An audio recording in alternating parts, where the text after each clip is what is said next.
आवाज आ रही है सभी को?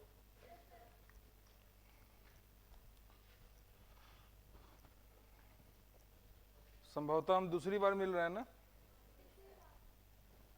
तीसरी बार? अच्छा अच्छा। हाँ,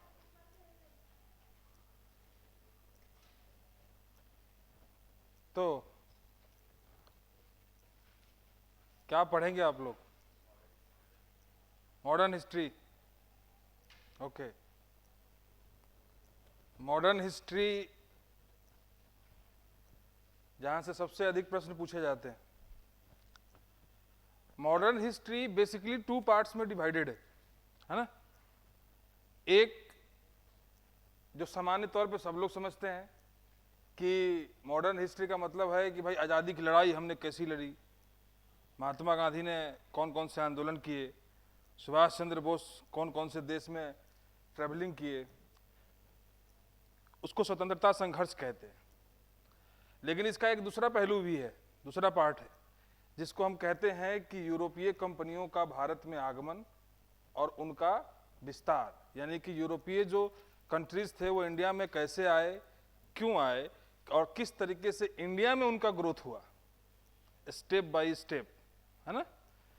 तो ये दो पार्ट्स में मॉडर्न हिस्ट्री डिवाइडेड है।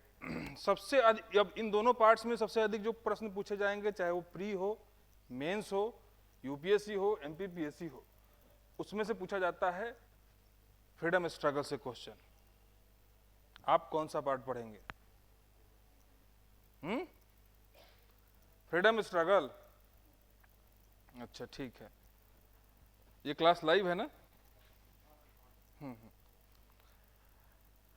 तो फ्रीडम स्ट्रगल में टॉपिक मैं बताता हूं, आप लोग बताना मुझे कहां कहां से शुरू करना है, और मुझे इस बार जो हम शुरू करेंगे उसे खत्म करेंगे, है ना?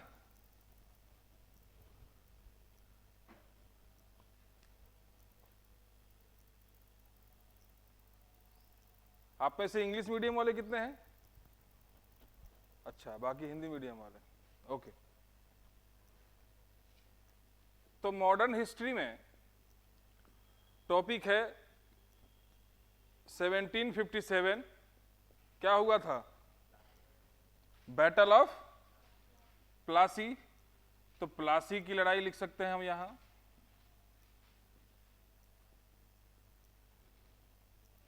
फर्स्ट, सेकंड, 1764 क्या हुआ? Battle of Buxar. Buxar, battle of Buxar. 17 नहीं सॉरी, अब 1857 क्या हुआ?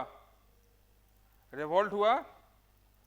रिवॉल्ट ऑफ 1857, क्रांति हुई, विद्रोह हुआ। इसके बाद आता है 1885, इंडियन नेशनल कांग्रेस, भारतीय राष्ट्रीय कांग्रेस का गठन। फिर आता है 1905, मेजर इंसिडेंट्स बता रहा हूं मैं, है ना? 1905 डिवाइडेशन ऑफ या पार्टीशन ऑफ बंगाल, बंगाल का विभाजन हुआ था।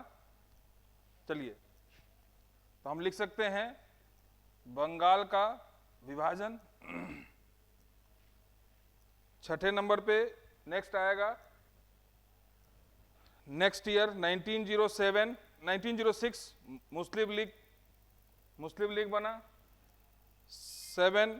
1907 गरम दल। फिर आएगा 1909 Morley Minto act. Morley Minto act आया।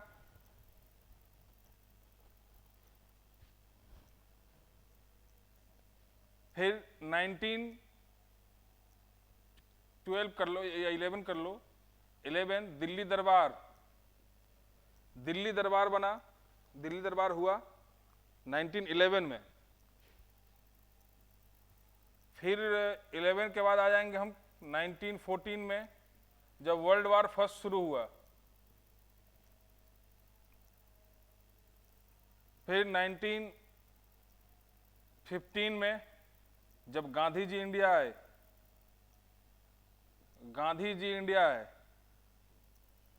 1916 में जब होम रूल मूवमेंट चलाया गया, और इसी साल 1916 में ही लखनऊ पैक्ट हुआ। लखनऊ समझौता, लखनऊ पैक्ट बताऊंगा, सबको डिस्क्राइब करेंगे, एक टॉपिक बता रहा हूं। 13 पॉइंट में आ जाएगा लखनऊ पैक्ट। 1916 हो गया तो 1917 में क्या हुआ? हाँ,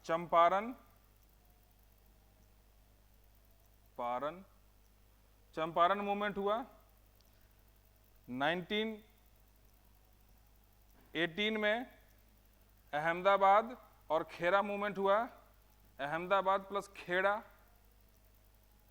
महात्मा गांधी के द्वारा फिर 2 मूवमेंट किए गए, अहमदाबाद और खेड़ा, ठीक है। 1919 में रॉलेट एक्ट और जलियांवाला कांड। 1919 में, है ना। तो ऐसे लिखते रहना है कि इसको शुरू कर दें, किताब में तो लिखा होगा, है ना। चलिए, क्योंकि बोर्ड पर इतना जगह नहीं है एक एक टॉपिक लिखना, तो जितना हम लिखे हैं अब मुझे बताइए कि शुरू कहां से करना है। बैटल ऑफ प्लासी, बक्सर 57, कौन सा शुरू करना? प्लासी की लड़ाई, ओके। तो चलिए एक स्टोरी सुनते हैं। स्टोरी सुनेंगे ना। कहानी में ही सब कुछ है, तो कोशिश करें कि पेन का इस्तेमाल नहीं करेंगे मेरे क्लास में, है ना। कुछ मेजर पॉइंट्स होंगे, उसको नोट डाउन कर सकते हैं आप, लेकिन ज्यादातर किसका यूज करना है? दिमाग का। तो चलिए एक कहानी सुनते हैं। कहानी ऐसा है कि बंगाल एक बहुत ही इंपॉर्टेंट जगह हुआ करता था मेडाइवल हिस्ट्री में। एंशिएंट में भी काफी इंपॉर्टेंट रहा, मेडाइवल में भी काफी इंपॉर्टेंट रहा, और मॉडर्न फेज में भी काफी इंपॉर्टेंट रहा। बंगाल इंपॉर्टेंट क्यों था? पहला सवाल तो हमारा ये होना चाहिए, क्योंकि प्लासी की लड़ाई पूरे तरीके से बंगाल पर ही केंद्रित है। तो प्लासी की लड़ाई समझने से पहले हमको एक बार बंगाल को लोकेशन समझना पड़ेगा, है ना। बंगाल एंशिएंट हिस्ट्री में बहुत ही इंपॉर्टेंट रहा, मेडाइवल में इंपॉर्टेंट रहा। इसके पीछे कारण था कि बंगाल में एक पोर्ट हुआ करता था, डॉकयार्ड हुआ करता था, जिसे हम कहते थे ताम्रलिप्ति डॉकयार्ड। कौन सा बंदरगाह? ताम्रलिप्ति।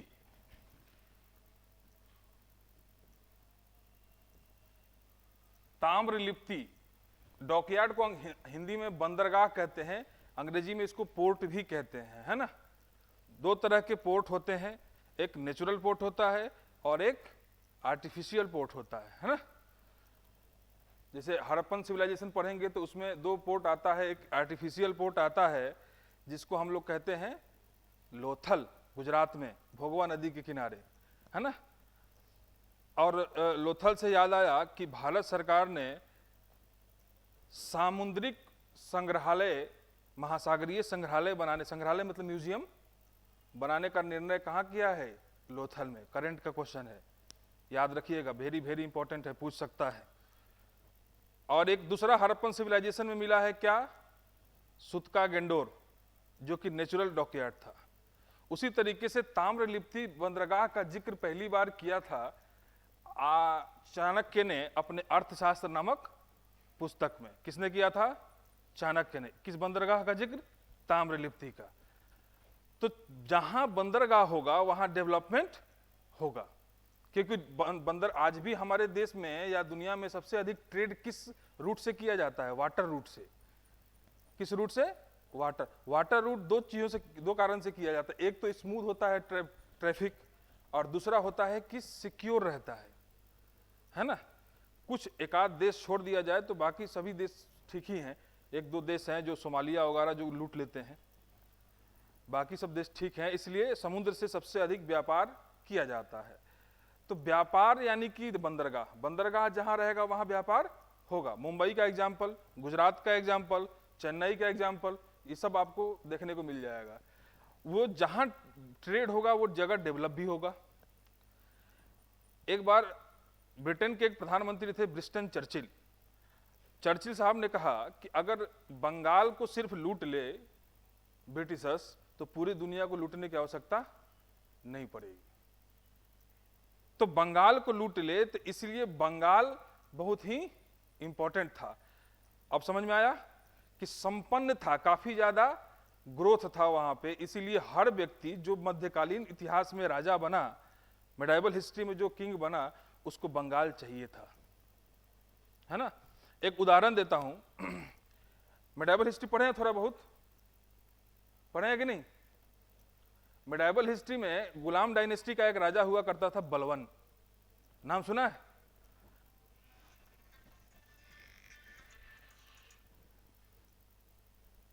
एक राजा हुआ करता था बलवन। बलवन के समय में एक बार अभियान, बलवन ने एक ही अभियान किया था जीवन में। अभियान का मतलब होता है कि जहां राजा स्वयं जाता है युद्ध करने के लिए, है ना। और वो था किसका अभियान? बंगाल का। बलवन का एक बेटा था जिसका नाम था बुगरा खां। क्या नाम था? बुगरा खां। तो बुगरा खां को साथ में लेके गया बंगाल, और जिसने बलवन के खिलाफ विद्रोह किया था बंगाल में, जिस राजा ने, जिस नवाब ने, उसके और उसके सहयोगियों को पकड़ के उसके शरीर का जो चमड़ी होता है उसको खाल निकाल के उसमें भूसा भरवाया। भूसा समझते हैं ना, ये रियल स्टोरी है। भूसा भरवाया और सड़क पर उसकी प्रदर्शनी निकाला। किसने? बलवन ने। और साथ में किसको रखा था? अपने बेटे बुगरा खां को। इतना भयानक काम किया था। और उसके बाद अपने बेटे से पूछता है बुगरा खां से कि बेटा क्या देखा तुमने? जैसे पिक्चर में होता है ना, वैसे बोला कि क्या देखा तुमने? बोला कि यही देखा कि आपसे कोई विद्रोह कर पाना संभव नहीं है। बोले कि नहीं, ये नहीं, तुमको ये समझ में आना चाहिए कि बंगाल कभी भी दिल्ली से अलग नहीं रह सकता। किसने कहा? बलवन ने। तो इंपॉर्टेंस समझ में आ रहा है। इसलिए सोचिए कि बंगाल कितना इंपॉर्टेंट है। उसी बंगाल में एक राजा हुआ करते, नवाब हुआ करते थे। देखिए, एक होता है नवाब, नवाब, और दूसरा होता है सुल्तान या बादशाह। नवाब जस्ट लाइक अ सीएम और सुल्तान जस्ट लाइक अ पीएम, है ना। लोकल लेवल का राजा होता है। किसी दिन और अच्छे से डिस्क्राइब करेंगे इसको कि जितने भी टैक्स वाले काम होते हैं, टैक्स कलेक्ट करने वाले, वो कौन करता है? नवाब करता है। लेकिन कहीं ना कहीं उसके ऊपर भी एक प्रशासन होता है, एक एडमिनिस्ट्रेशन होता है, जिसको हम कहते हैं सुल्तान। क्लियर है? ठीक है। तो एक बंगाल में एक राजा हुआ करते थे, नवाब हुआ करते थे, जिनका नाम था मुर्शीद कुली खां। कौन था? मुर्शीद कुली खां। मुर्शीद कुली खां के नाम पे ही आगे चल के बंगाल की राजधानी बनाई गई थी, मुर्शिदाबाद, है ना। याद रखिएगा इसको। तो मुर्शीद कुली खां से शुरू हुआ बंगाल की नवाबी, और आगे जाके पहुंचा था अलीवर्दी खां पर। बीच में और भी लोग आए थे, अलीवर्दी खां। इसी अलीवर्दी खां का एक नाती था। नाती समझते हैं? बेटी का लड़का। बेटी का लड़का क्या होता है? और बेटा का लड़का पोता, अब बेटी का लड़का नाती। तो नाती था कौन? सिराजुद्दौला। सिराजुद्दौला। अलीवर्दी खां जब बुढ़ापे में मर रहे थे, तो मरते मरते उन्होंने अपने नाती को बंगाल का नवाब घोषित कर दिया। और मरने से पहले सिराजुद्दौला को ये समझा दिया कि बेटा कुछ भी करना, ये जो गोरे आए हैं हमारे देश में, गोरे, इन पर कभी यकीन मत करना, भरोसा मत करना। सिराजुद्दौला अपने नाना की बात माना, बंगाल का नवाब बन गया, लेकिन अंग्रेजों ने प्लासी की लड़ाई से पहले भारत में काफी हद तक अपने डिवाइड एंड रूल पॉलिसी के अकॉर्डिंग काफी अच्छा खासा साम्राज्य डेवलप कर लिया था। लगभग भारत के सारी जितने भी इनके साथ आए हुए कंट्रीज थे, पुर्तगीजों को डिफीट किया, फ्रांसीसियों तक को डिफीट कर दिया था। इस टाइम तक 2 वार हो चुके थे फ्रांसीसियों के साथ, तीसरा वार 60 में होगा, 1760 में, और वांडी वत्स की लड़ाई में फ्रांसीसी भी हार जाएंगे। लेकिन बंगाल जीतना इनके लिए बहुत जरूरी था, तो इनको लगा कि ये डील, तो मान लीजिए कि अंग्रेज क्या करते थे, अंग्रेजों की पॉलिसी थी कि पहले बातचीत करेंगे, बातचीत से नहीं मानेगा तो डराएंगे, और जब डरने से भी नहीं मानेगा तो उकसाएंगे। उकसाना समझते हैं? उकसाएंगे ताकि गलती आप कीजिए और फिर वो गलती की सजा के रूप में आपको पनिश करेंगे। उसी तरीके से उकसाने का काम किए। उकसाने का काम कैसा किया गया कि कलकत्ता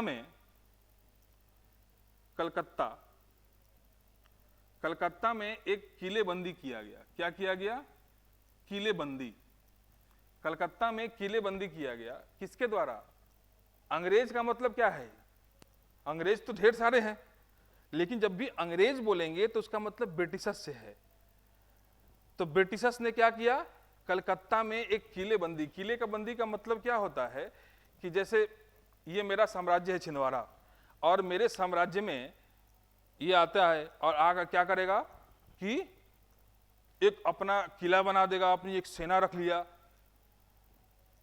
तो इससे तो मुझे खतरा रहेगा कि किसी विधि ने इसका दिमाग घूमा तो इसलिए मेरा तख्ता पलट हो जाना है। तो ये काम शुरू किया किसने? अंग्रेजों ने किया, ब्रिटेन वालों ने किया यहां पर कलकत्ता में, और फ्रांस वालों ने इनके देखते देखते एक शुरू कर दिया चंद्रनगर में। चंद्रनगर कलकत्ता से कुछ ही दूरी पर स्थित है। इन 2 देशों ने क्या किया? किलेबंदी शुरू किया। जब इनको किलेबंदी करते हुए देखा, सिराजुद्दौला को पता चला, तो सिराजुद्दौला ने इनको संदेश भेजा कि यथाशीघ्र, मतलब जल्दी से जल्दी, एज सून एज पॉसिबल, आप इस किलेबंदी को रोक दीजिए, और अगर नहीं रोकते हैं तो बताइए, हम कलकत्ता आए। कलकत्ता आए मतलब सिराजुद्दौला कहाँ था? कलकत्ता की राजधानी थी मुर्शिदाबाद। कहाँ थी? मुर्शिदाबाद। ध्यान से देखिए, सिराजुद्दौला इस टाइम कहाँ है? मुर्शिदाबाद में। मुर्शिदाबाद का क्या है? राजधानी है। मुर्शिदाबाद से मैं कलकत्ता आऊं, बताइए। इस बात को सुनकर फ्रांसीसी घबरा गए, और घबराकर क्या किया कि कलकत्ता छोड़कर वो चले गए, मतलब चंद्रनगर पर किलेबंदी बंद कर दिया। लेकिन ब्रिटिशर्स इस उद्देश्य से काम ही नहीं कर रहे थे। वो तो चाह रहे थे कि उकसाएं, और उकसाने से आप गलती करें। सिराजुद्दौला को पता चला कि अंग्रेज नहीं मान रहे हैं, तो आए सिराजुद्दौला अपनी सेना के साथ आते हैं। यंग लड़का है, युवा लड़का है, ज्यादा समझ नहीं है चीजों की, जोश ज्यादा है, समझ कम है, गलती हुआ उससे। वो आया, आकर 5 दिन की घेरेबंदी किया किले की, क्योंकि अंदर तो ब्रिटिशर्स की सेना है, बाहर से घेरेबंदी किया, और 5 दिन में उस किले को खाली करा दिया। क्या किया? किले को खाली करा दिया। किसने? सिराजुद्दौला ने। फिर अंग्रेज जो थे उनको 2-2 4 थप्पड़ मारा, बोला फिर आओगे, बताओ। अंग्रेज भाग गए, जो मारा किसी को नहीं। लेकिन इसी दौरान एक इंसिडेंट हो गया, जिसको हम ब्लैक होल की घटना कहते हैं। द इंसिडेंट ऑफ, या कह सकते हैं कि ब्लैक होल की घटना। ब्लैक होल की घटना हमारे इतिहास में एक बहुत ही ब्लैक फेज की घटना भी कह सकते हैं, या ऐसे मान सकते हैं कि ये एक ऐसी घटना थी जो हमें हमेशा इतिहास में शर्मिंदा करती है। हुआ यूं था कि कि कुछ अंग्रेजों को पकड़ के, उसका एग्जैक्टली आंकड़ा आज भी अवेलेबल नहीं है, किताबों में डिफरेंट टाइप के आंकड़े दिए रहते हैं, लगभग उसमें 125 लोगों को एक कमरे में बंद कर दिया गया और बंद करके रात भर छोड़ दिया गया। सुबह जब दरवाजा खोला गया तो उसमें सभी लोग मरे हुए पाए गए। कुछ लोग कहते हैं कि अंधेरे की वजह से मर गए, कुछ लोग कहते हैं कि घुटन की वजह से मर गए। तो एग्जाम्पल बहुत सारे हैं और एक्सक्यूज भी बहुत सारे हैं, लेकिन कह सकते हैं कि अंधेरे की वजह से तो मुझे नहीं लगता कोई मरता है। रात में तो हम अंधेरे में ही सोते हैं, है ना? हाँ, सफोकेशन हो गया होगा, हो सकता है ऑक्सीजन नहीं मिला हो, इतने सारे लोगों को तुम घुटन से मर गए हो। ये एक हो गया गलती। खैर, अंग्रेज कलकत्ता छोड़कर भाग गए। भाग कहां गए? तो अंडमान निकोबार के पास एक द्वीप है, ध्यान से देखिए, अंडमान के पास एक द्वीप है, इस द्वीप को हम कहते हैं फुल्टा द्वीप। द्वीप समझते हैं ना, टापू द्वीप समझते हैं? ओके, तो फुल्टा द्वीप पर भागकर चले गए और वहां जाकर कुछ दिन वेट करने लगे। कुछ दिन वेट किया। वेट किसका कर रहे थे? इंतजार किसका था? इंतजार था क्योंकि सेकेंड कर्नाटक वार चल रहा था। क्या चल रहा था? सेकेंड कर्नाटक वार, द्वितीय कर्नाटक युद्ध चल रहा था अंग्रेजों और फ्रांसीसियों के बीच में। किसके बीच में? हाँ, ध्यान से सुनिए, अंग्रेजों और फ्रांसीसियों के बीच में उसी टाइम पीरियड में द्वितीय कर्नाटक युद्ध यानी सेकेंड कर्नाटक वार चल रहा था और इसी के रिजल्ट का वेट किया जा रहा था फुल्टा द्वीप में बैठकर। अब फुल्टा द्वीप में बैठ के इंतजार कर रहे हैं, उधर वार चल रहा है, इधर सिराजुद्दौला ने किले को खाली करा दिया, फिर मुर्शिदाबाद चला गया। ये सब घटनाएं हो रही हैं। लेकिन अंग्रेजों की एक खासियत थी, वो ऐसे खाली बैठ के इंतजार करने वाले लोग नहीं थे। नहीं, वो खाली बैठ के इंतजार करने वाले लोग नहीं थे। उन्होंने अपना ब्रह्मास्त्र छोड़ा। ब्रह्मास्त्र का मतलब समझते हैं? हिस्ट्री में ब्रह्मास्त्र बड़ा इंपॉर्टेंट है। रामायण महाभारत नहीं देखे हो तो रामायण महाभारत में क्या ब्रह्मास्त्र मार दीजिए तो सामने वाला को मरना ही, मतलब परास्त होना ही है, ये अंतिम विकल्प होता था। ब्रह्मास्त्र सबको नसीब नहीं होता, सारे योद्धाओं को नसीब नहीं था ब्रह्मास्त्र, बहुत कम लोगों के पास था। उसको मार दीजिए तो सामने वाला परास्त हो ही जाता था। चलिए, तो कोई बात नहीं। तो उन्होंने अपना ब्रह्मास्त्र मारा कि उन्होंने क्या किया कि सिराजुद्दौला के एक सेनापति हुआ करते थे जिनका नाम था मीर जाफर। क्या नाम था? हाँ, कौन थे ये? कमांडर इन चीफ, सेनापति। सिराजुद्दौला के एक सेनापति थे मीर जाफर, सेनापति, कमांडर इन चीफ। रिश्ते में चचा भी लगते थे। किसके? सिराजुद्दौला के। और सिराजुद्दौला के जो नाना थे अलीवर्दी खां, उनके भी ये सेनापति थे। इनको बुलवाया अंग्रेजों ने, बोला कि भैया देखो क्या हो तुम? बोले कि हम सेनापति हैं हुजूर। बोले कि कब से हो? बोला कि बहुत लंबा समय हो गया, कई पीढ़ी हो गए। बोले कि सेनापति रहना चाहते हो कि नवाब भी बनने का इच्छा रखते हो? भाई हर आदमी जो है वो नवाब बनना चाहेगा। सेनापति से कहेंगे कि आप नवाब बनना चाहेंगे तो कहेगा कि हम चाहेंगे। बोला कि लेकिन ये संभव कैसे है? बोले कि तुम्हारे जो करंट के अभी नवाब हैं सिराजुद्दौला जी, इनको हम रिप्लेस करने वाले हैं। तो अगर तुम हमारा साथ दोगे उनको रिप्लेस करने में, तो अगला नवाब तुम्हें बनाएंगे। मतलब अपने नवाब से गद्दारी करने का प्रस्ताव दिया गया। ये एक मेजर इंसिडेंट था, ये एक बहुत ही मेजर इंसिडेंट था। मतलब अगर मुझसे ये पूछा जाए कि मॉडर्न हिस्ट्री का टर्निंग पॉइंट क्या था, तो इसी इंसिडेंट को मैं मानता हूं कि इस इंसिडेंट ने पूरी चीजें बदल दिया। कैसे? कि सिराजुद्दौला ने भरोसा किया था मीर जाफर पे। मीर जाफर ने जाकर, मीर जाफर एक बुजुर्ग व्यक्ति था, बूढ़ा व्यक्ति था, सेनापति था, उसने अंग्रेजों के इस ऑफर को एक्सेप्ट किया, प्रस्ताव को स्वीकार किया, और स्वीकार करने के बाद यह बात पता चल गई थी सिराजुद्दौला को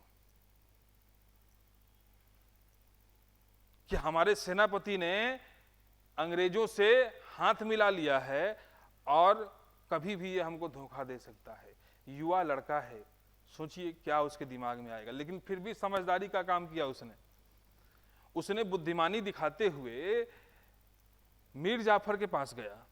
मीर जाफर से जाके बोला कि आप अब इस राज्य की इज्जत, आबरू और सुरक्षा सब आपके हाथों में है। इतिहासकार कहते हैं कि अपनी पगड़ी जो पहनते थे राजा, उस नवाब उस टाइम पे, उसने अपनी पगड़ी उतार कर उस सेनापति के पैर में रखा, बोला कि ये इस राज्य की सुरक्षा अब आपके हाथों में है। मीर जाफर ने सिराजुद्दौला को भरोसा दिया कि चाहे कुछ भी हो जाए उसमें साथ तुम्हारा ही दूंगा। ये वार्तालाप हो गया, बातचीत हो गया, किसके किसके बीच में? मीर जाफर सिराजुद्दौला के बीच में। तभी समय आ गया था 1857 का, और द्वितीय कर्नाटक युद्ध 1856 में जीतते हुए ब्रिटिश की सेना फ्रांसीसियों को हराने के बाद कर्नाटक से बंगाल आ गई, जिसका इंतजार किया जा रहा था कि सेना आएगी जीतने के बाद और हमारी मदद करेगी। आर्मी आ चुकी है बंगाल में, उसको लीड कर रहे हैं, उसका कमांडर है रॉबर्ट क्लाइव। कौन है? Robert Clive. रॉबर्ट क्लाइव उस आर्मी को लीड कर रहा है और सेना पहुंच चुकी है अब बंगाल। समय आ गया है सिराजुद्दौला को सबक सिखाने का। सिराजुद्दौला के खिलाफ युद्ध की शुरुआत की जाती है। बिहार और बंगाल के सीमा रेखा पर, बॉर्डर पर एक छोटा सा जगह है जिसको हम कहते हैं प्लासी। क्या कहते हैं? प्लासी। प्लासी की लड़ाई में दोनों सेनाएं आमने सामने हैं, एक तरफ सिराजुद्दौला की सेना, दूसरी तरफ रॉबर्ट क्लाइव की सेना। और दोनों सेनाएं जब आमने सामने खड़ी हैं और युद्ध के बिगुल बजता है, युद्ध की ऑफिशियली अनाउंसमेंट किया जाता है, और अनाउंसमेंट करने के साथ ही पता चलता है सिराजुद्दौला को कि मेरा जो सेनापति है वो तो विपक्षी टीम में, अपोजिशन टीम से खेल रहा है ना। अब बताइए कि जिस सेना का सेनापति दूसरी टीम से खेल रहा हो, वो सेना किसी काम की है क्या? किसी काम की नहीं। तो बेसिकली जब सेना को ये पता चला कि हमारा कमांडर ही नहीं है, अफरा तफरी मच गई। अफरा तफरी मच गई और सेना भागने लगी। लेकिन फिर भी जितने वफादार लोग थे सिराजुद्दौला के, उन लोगों ने लड़ाई किया। इसमें से एक मीर मदान का सबसे ऊपर नाम गिना जाता है। उन्होंने लड़ाई किया और सिराजुद्दौला भी वहां से भाग गया। तो इसलिए ये बैटल ऑफ प्लासी बोला जाता है, ना कि वार ऑफ प्लासी। ये युद्ध नहीं था, ये सिर्फ एक लड़ाई थी, बैटल था, जिसमें लगभग 29 लोग मारे गए थे अंग्रेजों की तरफ से और लगभग 500 मारे गए थे सिराजुद्दौला की तरफ से। तो एक बैटल हुआ, सिराजुद्दौला भाग गए। प्लासी की लड़ाई से सिराजुद्दौला भाग गए। भागने के बाद रास्ते में उनको मीर जाफर का एक बेटा था, मीर जाफर का एक बेटा था जिसका नाम था मीरन। क्या नाम था? मीरन। मीरन ने सिराजुद्दौला को अरेस्ट किया और अरेस्ट करके सिराजुद्दौला को मार दिया। सिराजुद्दौला को मार दिया। तो सिराजुद्दौला की हत्या किया मीरन ने, जो कि मीर जाफर का बेटा था। ये वही मीर जाफर है जिसने अपने नवाब सिराजुद्दौला से गद्दारी किया, और यहीं पर सिराजुद्दौला की कहानी हो जाती है समाप्त, है ना। जब सिराजुद्दौला की कहानी समाप्त हो जाती है तब बंगाल का नया नवाब बनाया जाता है। किसे? गद्दारी का इनाम तो मिलना ही था ना। गद्दारी का इनाम मिला मीर जाफर को, और मीर जाफर को बंगाल का नया नवाब बनाया गया। अब यहां से अब दूसरी कहानी शुरू होगी। यहां तक समझ में आया है? इसी को कहते हैं बैटल ऑफ प्लासी, है ना। जिसमें मुख्य फैक्ट्स क्या हैं इसको समझिए आप। फैक्ट्स हैं कि बंगाल का तत्कालीन नवाब कौन था? सिराजुद्दौला। सिराजुद्दौला के सेनापति कौन थे? ब्लैक होल की घटना कहाँ हुई? है ना, कलकत्ता में, फोर्ट विलियम किला में, है ना। अच्छा, ऐसे ऐसे फैक्ट्स जो एग्जाम के लिए इंपॉर्टेंट है। सिराजुद्दौला की हत्या किसने किया? मीरन ने। रॉबर्ट क्लाइव, अच्छा कैसे पूछेगा कि ब्रिटिश आर्मी को लीड कौन कर रहा था? तो रॉबर्ट क्लाइव। इस टाइप के फैक्ट्स प्री में पूछे जाएंगे। मेंस में जो कंसेप्ट बताया हूँ उसी को याद रखना है। बैटल ऑफ प्लासी से बहुत लंबा क्वेश्चन आपसे नहीं पूछा जाता, बहुत छोटा क्वेश्चन पूछा जाएगा।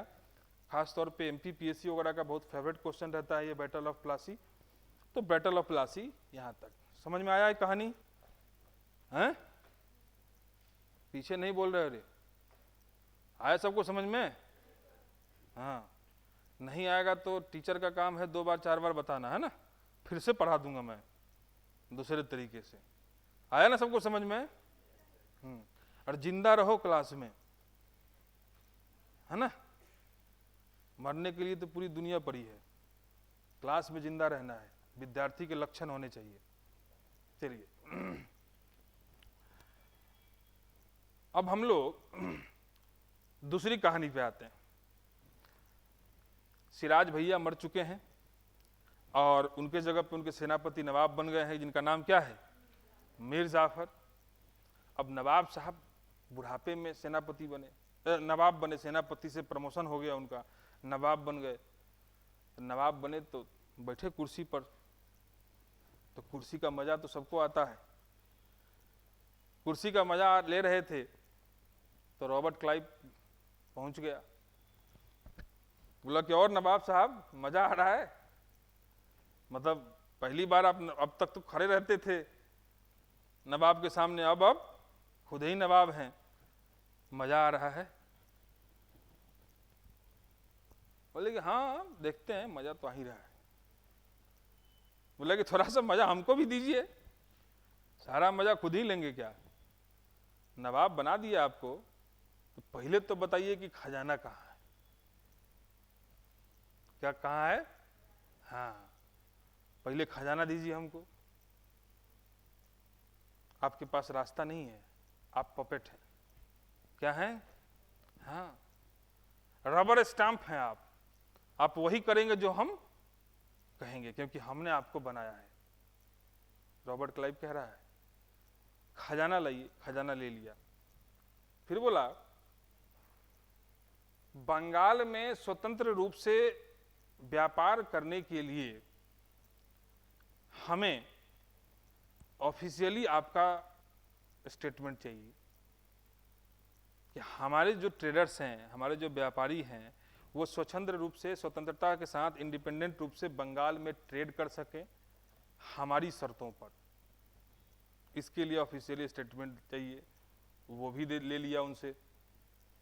फिर बोला एक बात बताइए, पापा गलती करेंगे तो बेटा भरेगा। ये कहानी सुना है आपने? मान लीजिए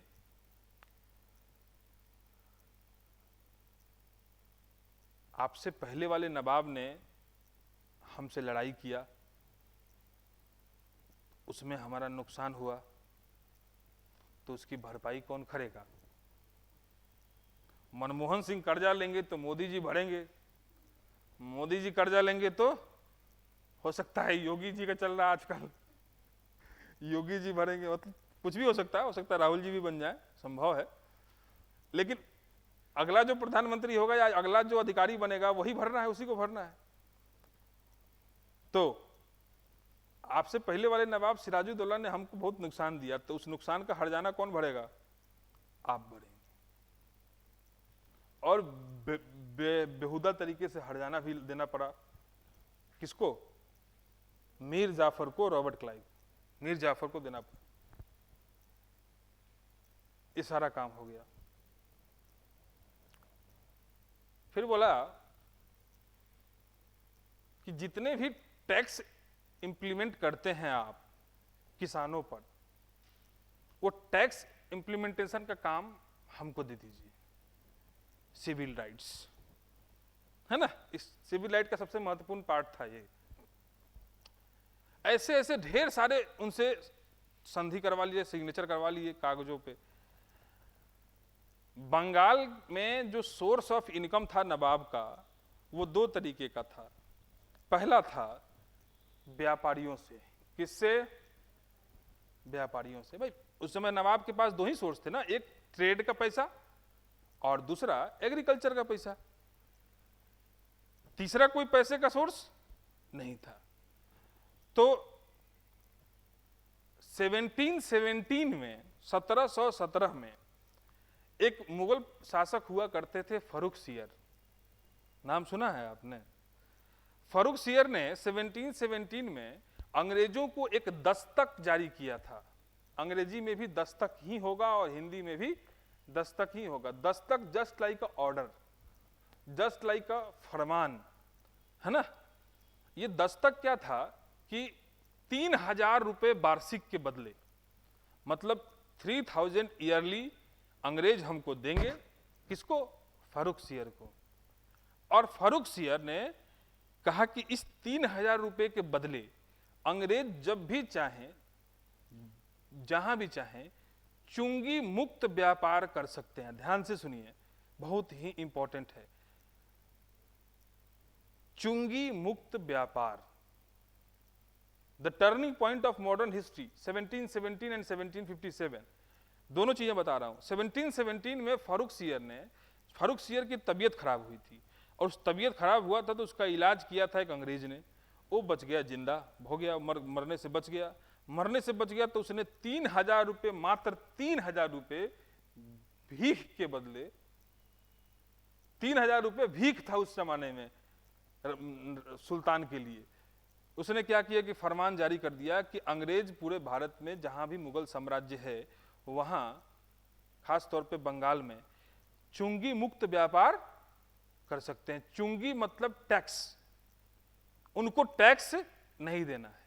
जैसे क्या होता है कि मध्य प्रदेश का कोई व्यापारी है, अगर वो गुजरात या महाराष्ट्र जाता है तो उसको टैक्स देना पड़ेगा ना। तो वो टैक्स उसको नहीं देना है, और वही राजा के आय का सबसे बड़ा, या नवाब के आय का सबसे बड़ा साधन होता था। तो साधन तो पहले खत्म हो चुका है टैक्स का। अब एग्रीकल्चर में भी इनका मतलब हस्तक्षेप होने लगा, इंटरफेरेंस होने लगा, और नवाब का जेब हो गया खाली। जेब का मतलब खजाना, है ना। जेब खाली हो गया। तो पहले तो इनको समझ में नहीं आ रहा, बुढ़े आदमी को, इनका लगभग 1.5 पौने 2 पैर कब्र में था, है ना। तो इनको समझ में नहीं आ रहा था कि हो क्या रहा है। अभी मजा ले रहे थे ये कुर्सी का। फिर कुछ समय बीता तो इनका सारा मजा अब सजा में बदलने लगा, क्योंकि हर आदमी तो पैसा मांगेगा। क्योंकि मान लीजिए कि आपने कंपनी चला रहे हैं, तो कंपनी में अगर 100 एम्प्लॉई हैं तो महीने जैसे ही लगेगा, जैसे ही मंथ का एंड होगा, वो पैसा मांगना शुरू कर देंगे। पैसा दो, सेना कह रही है पैसा दो, एडमिनिस्ट्रेटिव सिस्टम कह रहा है पैसा दो, और राजा जी नवाब साहब जेब में हाथ लगा रहे हैं तो पैसा ही नहीं है। बात समझ में आ रही है? पैसा ही नहीं था। बड़ी परेशान हो गया मीर जाफर। बोला कि यार ये तो मजा लेने के चक्कर में तो सजा हो गया, गलती हो गया मेरे से, लेकिन गलती तो हो चुका था। तब उसने एक ऑफिशियली लेटर लिखा। क्या किया? ऑफिशियली एक लेटर लिखा रॉबर्ट क्लाइव को। लिखा कि ये देखिए, मतलब ये कब तक चलेगा ऐसे, थोड़ा हमको सहूलियत दीजिए, रिलायबल हो जाइए और हमको हमारे हिसाब से काम करने दीजिए। हम भी नवाब हैं, हमको लगे कि हम नवाबी कर रहे हैं। रॉबर्ट क्लाइव ने चिट्ठी पढ़ा, बोला कि यार देखो, अब ये होशियार बन गया, अब ये स्मार्ट बन गया है, नवाब बन गया है ना, तो अब ये हम ही से, हमारी ही बिल्ली हम ही से, हाँ म्याऊं। तब तक उसकी नजर पड़ी सामने जो चिट्ठी लेके गया था। उसको बोला कि तू कौन हो? बोला हुजूर हम दामाद हैं। बोले किसके दामाद हो? बोला कि नवाब के दामाद हैं, मेरा नाम है मीर कासिम। क्या नाम है? मीर कासिम, मीर जाफर के नवाब थे मीर कासिम। बोले अच्छा कब से दामाद हो? बोले लंबा समय हो गया। बोले नवाब ही रहना चाहते हो, दामाद ही रहना चाहते हो कि नवाब भी बनना चाहते? एक कहावत है, जस करनी तस भोग ही पावा, और नरक जात तो क्यों पछतावा। जैसे को तैसा मिले, मिले सोम को सोम। आप जैसा कर्म करेंगे वैसा ही फल पाएंगे। जो जिस तरीके से आपने अपने नवाब को अंग्रेजों के कहने पे धोखा दिया, आपका दामाद भी आपको अंग्रेजों के कहने पे आपको धोखा देगा। बोला कि दामाद ही रहना चाहते हो कि नवाब बनना चाहते हो? बोले कि हुजूर कैसी बात कर रहे हैं आप, नवाब कौन नहीं बनना चाहता, लेकिन ये कैसे पॉसिबल है? बोले कि तुम्हारे ससुर को हटाने वाले हैं, तुम हमारा साथ दो, हम उसको हटाने में अगला नवाब तुम। और दामाद लोगों को तो ऐसे ही ख्वाहिश होती है ससुर की टाइप बनने की। लड़कियां समझ गई होंगी, है ना? हाँ, हर लड़की का फेवरेट उसके पापा होते हैं ना। और चलो शादी होगी तुम लोगों की समझ में आएगा। तो दामाद साहब ने अपने ससुर को धोखा दिया अंग्रेजों के साथ मिलकर, और मीर जाफर के जगह पे नया नवाब बना दिया गया। किसे? मीर कासिम को। स्टोरी सुनते रहिए, सब कुछ याद हो जाएगा। मीर कासिम को जब नवाब बनाया गया तो मीर कासिम मीर जाफर नहीं था। भाई ससुर पिछली पीढ़ी है, दामाद अगली पीढ़ी है, जाहिर सी बात है एक कदम आगे तो होगा। एक कदम आगे था वो, है ना? एक कदम आगे था वो। उसने क्या किया? अंग्रेजों ने जितना उसको समझा उससे ज्यादा स्मार्ट निकला वो। अंग्रेजों ने जितना उसे समझा उससे ज्यादा वो स्मार्ट निकला। और उसने क्या किया कि सबसे पहले अपना कैपिटल चेंज किया। क्या किया? राजधानी का परिवर्तन, कैपिटल चेंज किया। कैपिटल चेंज का हिस्ट्री भारत के हिस्ट्री में एक लंबा हिस्ट्री है। फिर से सुनिए, कैपिटल चेंज का हिस्ट्री भारत के हिस्ट्री में एक लंबा हिस्ट्री है। मतलब बहुत सारे ऐसे राजा हुए जिन्होंने भारत में अपना कैपिटल चेंज किया।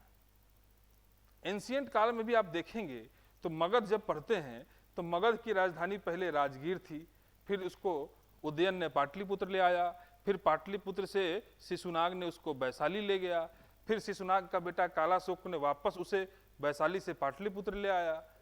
ये राजधानी परिवर्तन क्यों होते थे? आगे चल के आप देखेंगे कि मतलब मुगलों में भी आप पीछे देखे होंगे कि कुछ लोगों का आगरा में है, कुछ लोगों का दिल्ली में है, देखा है ना? तो राजधानी परिवर्तन क्यों होता है इसके लिए कभी अलग से डिस्क्राइब करेंगे, मेडाइवल हिस्ट्री पढ़ाएंगे तो, या एंशिएंट। बस इतना समझिए शॉर्ट में कि राजधानी होता है राजनीति का केंद्र। क्या होता है? राजनीति का केंद्र होता है। और राजनीति का सेंटर होने के नाते सबसे अधिक पॉलिटिक्स भी वहां होती है, और राजा के या नवाब के खिलाफ षड्यंत्र भी बहुत रचे जाते हैं, है ना? तो इसने क्या किया कि मीर कासिम ने अपनी राजधानी मुर्शिदाबाद से लेके चला गया मुंगेर। कहां? मुंगेर। बिहार में एक जिला है मुंगेर, नाम सुना है आपने? मुंगेर। उस बिहार का जो जिला है मुंगेर आजकल कट्टा बनाने के लिए फेमस है। कट्टा समझते हैं?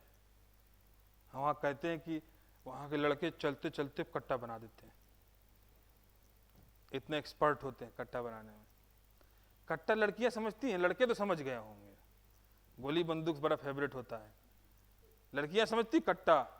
हाँ, पिक्चरों में दिखाते देसी कट्टा जिसको कहते हैं।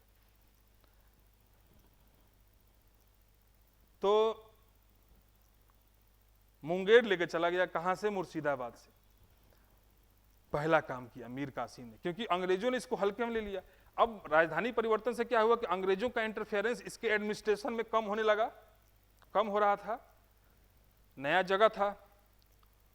इसी बीच इसने मौका पाकर क्या किया, इनको मौका देखते ही इसने अपनी जो आर्मी थी उसको मॉडर्नाइज किया, अपनी सेना का आधुनिकीकरण किया। कैसे किया? तो फ्रांसीसी तर्ज पर। फ्रांसीसी जिस तरीके से अपनी सेना को मॉडर्नाइज करते थे, या सेना का मतलब जिस प्रकार की उनकी आर्मी की सेना का जो बेस था, उसी टाइप से इसने अपनी एक सेना डेवलप किया। किसने? मीर कासिम ने। जब सेना थोड़ी मजबूत हो गई, जब सेना मजबूत हो गई तो अपनी औकात भूल गए, है ना।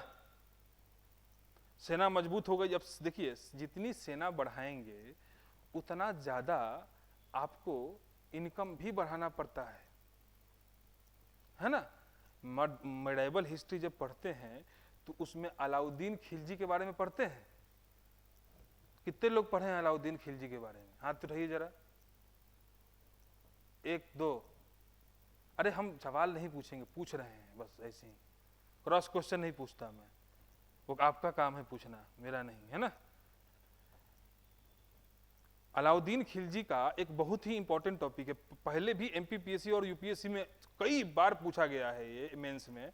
अलाउद्दीन खिलजी का बाजार नियंत्रण, है ना, market policy of Alauddin Khilji. तो मार्केट पॉलिसी क्या था कि अलाउद्दीन को अपनी सेना बढ़ाना था तो उसने टैक्स बढ़ा दिया था, है ना। सिंपल भाषा में समझ लो कि अपनी सेना बढ़ाना है तो क्या बढ़ाना पड़ेगा? टैक्स बढ़ा। लेकिन यहां टैक्स बढ़ा नहीं पा रहे क्योंकि टैक्सेशन सिस्टम तो अंग्रेज के पास है। अपनी सेना बढ़ा रहे हैं तो यानी कि खजाना खाली है, आपका पैसा नहीं है देने के लिए सेना को। तब इसका दिमाग खराब हुआ, किसका? मीर कासिम का। और उसने कहा कि रॉबर्ट क्लाइव को, गे इधर आओ। रॉबर्ट क्लाइव बोले हमको बुला रहे हैं? कहा हाँ भैया तुम्हें बुला रहे, इधर आओ, इधर आओ, बैठो, कोल्ड ड्रिंक पियोगे? ये जो सिस्टम तुम लगा के रखे हो, सेना रखे हो अपने तरीके से टैक्सेशन सिस्टम, जहां मन कर रहा है वहां व्यापार कर रहे हैं, भंडारा चल रहा है, हैं? भंडारा चल रहा है क्या?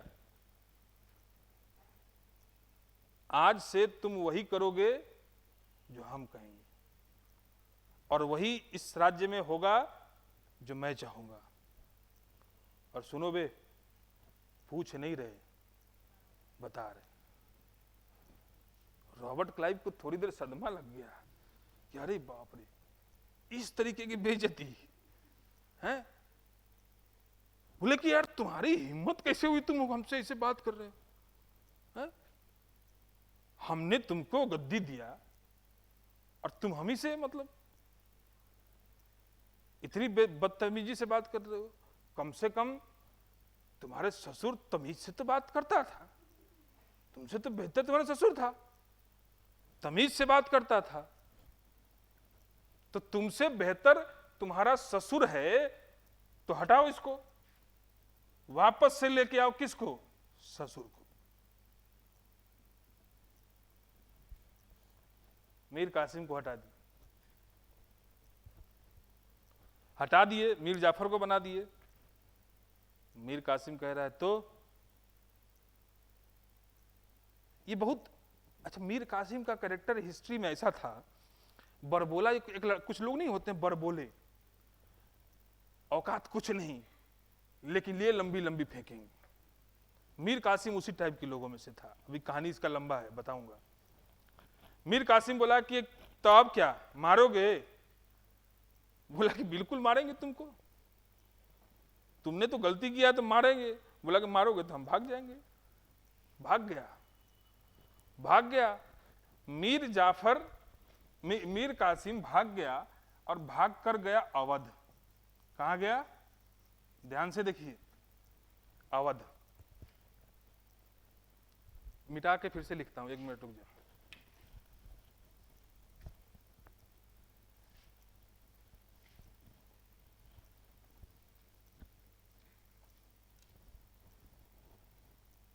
तुम लोगों को बोर्ड पे लिखते तो दिखाई देता है?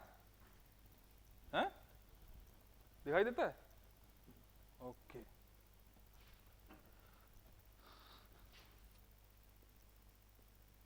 मीर कासिम भाग गया। कहां से? कहां पर राजधानी था इसका? मुंगेर से। मुंगेर से भागकर कहां गया? दूसरा मार्कर है क्या,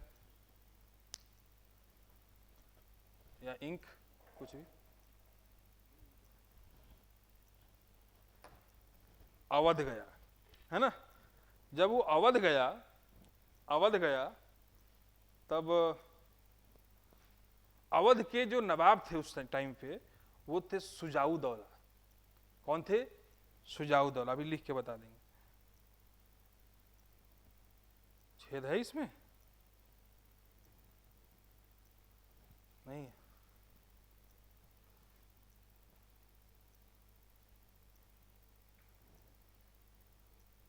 छेद नहीं है इसमें।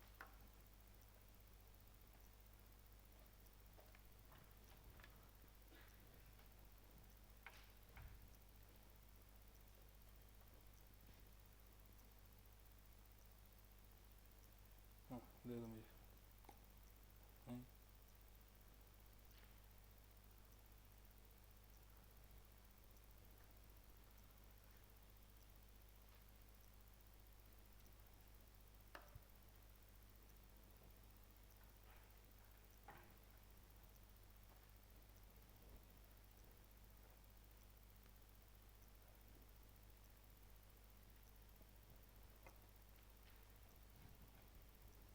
भाग के मुंगेर से ये गए अवध, और अवध के नवाब थे सुजाऊ दौला।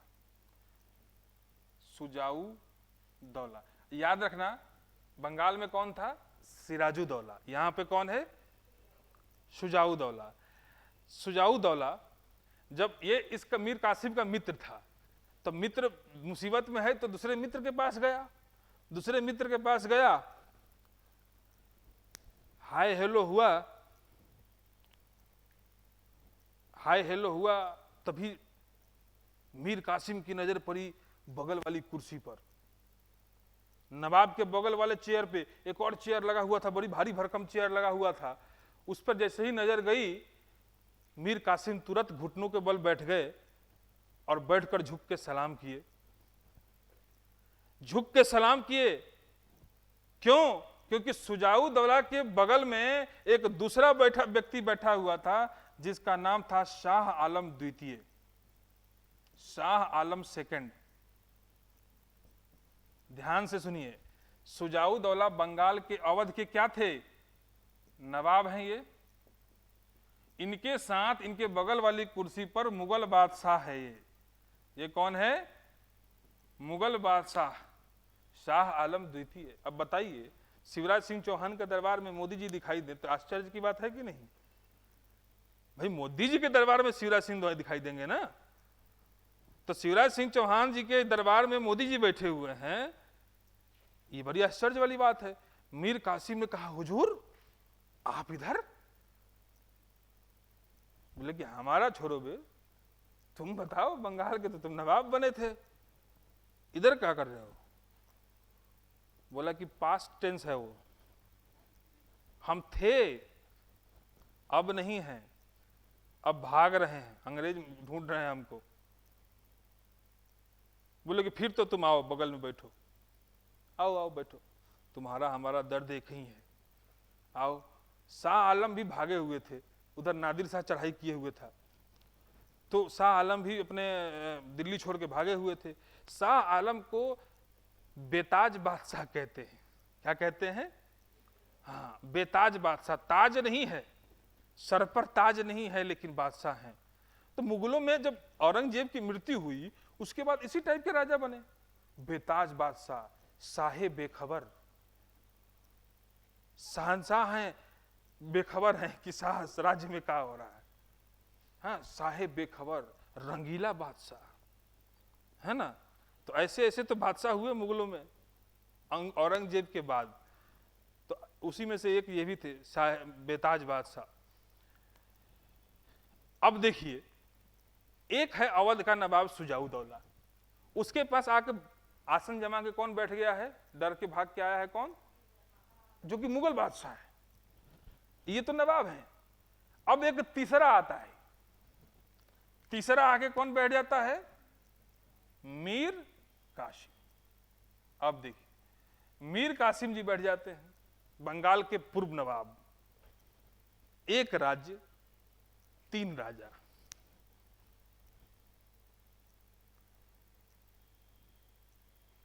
शाम को बैठक हुआ, बैठक समझते हैं ना, लड़के समझ गए होंगे, है ना। शाम को बैठक शुरू हुआ, थोड़ा लिटिल लिटिल चलने लगा, लिटिल लिटिल चल रहा था। अभी तीनों में बड़बोला कौन है, मीर कासिम। अब उससे रहा नहीं जा रहा है, वो कह रहा है कि हुजूर कुछ भी कहिए, आपका जो दर्द है वो मेरे से देखा नहीं जा रहा है। तो चलिए मान लीजिए कि हम लोग तो छोटे मोटे आदमी, मतलब आपकी तुलना में आपको भी भागना पड़ रहा है, बताइए मैंने ये कब तक झेलेंगे हम अंग्रेजों का अत्याचार। मुझे मतलब अपने लिए बुरा नहीं लग रहा है, मुझे आपके लिए बुरा लग रहा है। नहीं, एक होता है ना ग्रुप में, सभी के ग्रुप में एक होता है जो बिना मतलब का बकवास करता है ना। उसी टाइप का था, सामने वाले को चढ़ा रहा है झाड़ पे, चढ़ जाओ, बोले आपका दर्द दिखा नहीं जा रहा है, मुझे अपने लिए बुरा नहीं लग रहा, नहीं आपके लिए बुरा लग रहा है। तुमको बुरा लग रहा है कि नहीं सुजाउदौला, तुम बताओ। अब ये बेचारा चुपचाप बैठा है, इसको तो गले का फांस बन गया है, ये दोनों गले का फंदा है, ये दोनों बिना मतलब के आगे बैठ गए। कह रहे हाँ ठीक ही कह रहे, बुरा तो लग रहा है, हामी तो भरनी पड़ेगी ना। अच्छा एक बात बताइए हुजूर, अगर मान लीजिए कि हम अकेले लड़े तो अंग्रेजों ने हमको हरा दिया, सिराजुद्दौला को तो कल धोखा ही मिला, अगर मान लीजिए आपकी इजाजत हो तो हम एक आइडिया दें। बोले कि हाँ बोलो बोलो। बोले कि बोलिए हम तीनों मिलकर लड़े तो अंग्रेज क्या लगता है हारेंगे कि नहीं। अरे महाराज, तीन लोग मिलकर लड़ेंगे तो अंग्रेजों को यूं धूल चटा देंगे, यूं ऐसे। अब जब लिटिल लिटिल में आदमी रहता है तो क्या लगता है कि हाँ वही जो लगता है वो सही है ना, जो लगता है वो सही है। बोला कि हुजूर अगर मैं कुछ गलत कह रहा हूं तो बताइए। बोले गलत तो तुम नहीं कह रहे हो, लेकिन लड़ेंगे कैसे। लेकिन लड़ेंगे कैसे वो बाद में सोचेंगे, पहले ये सोचना जरूरी है कि लड़ेंगे कि नहीं। बोले आप तैयार है तो मैं तैयार हूं, और इससे अभी तक नहीं पूछे हैं, किससे, जिसके यहां बैठे हुए, इससे पूछ ही नहीं रहे। ये बोले कि हुजूर, बोले मतलब हुजूर मतलब शाह आलम बोले कि हाँ ठीक है लड़ लेंगे, उसमें क्या। सुजाउदौला अब बोला, बोला कि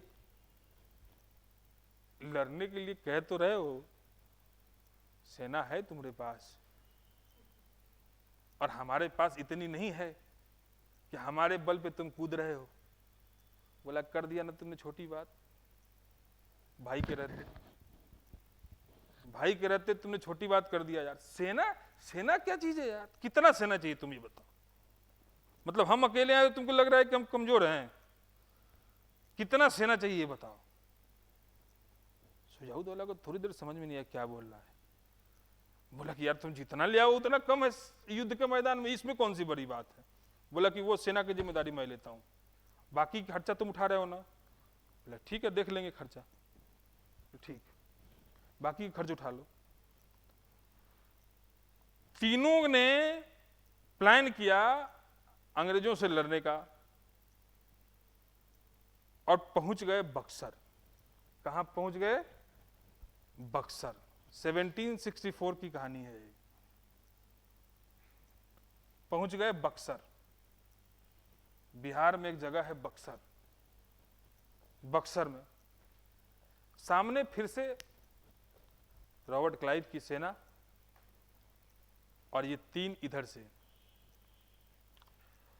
मीर कासिम आया बहुत बड़ी सेना लेके, बहुत बड़ी सेना लेके। शुजाउद्दौला को समझ में नहीं आया ये सेना कहां से लाया। खैर युद्ध शुरू हुआ। युद्ध शुरू हुआ, जैसे ही रॉबर्ट क्लाइव की सेना, रॉबर्ट क्लाइव के पास तोप था। क्या था? तोप। भारत में तोप का पहली बार इस्तेमाल बाबर ने किया था। किसने? बाबर ने। तो रॉबर्ट क्लाइव के पास तोप था, और तोप जिसके पास होगा उसके सामने तलवार नहीं टिकेगी, है ना। जैसे ही तोप के 2 गोले दागे गए, मीर कासिम की सेना भाग खड़ी। शुजाउद्दौला ने पूछा मीर कासिम की, अभी ये कौन सी सेना लाए थे तुम बे, 2 ही गोले में भाग गए। बोले कि तुम नहीं पहचानते हो? बोले नहीं।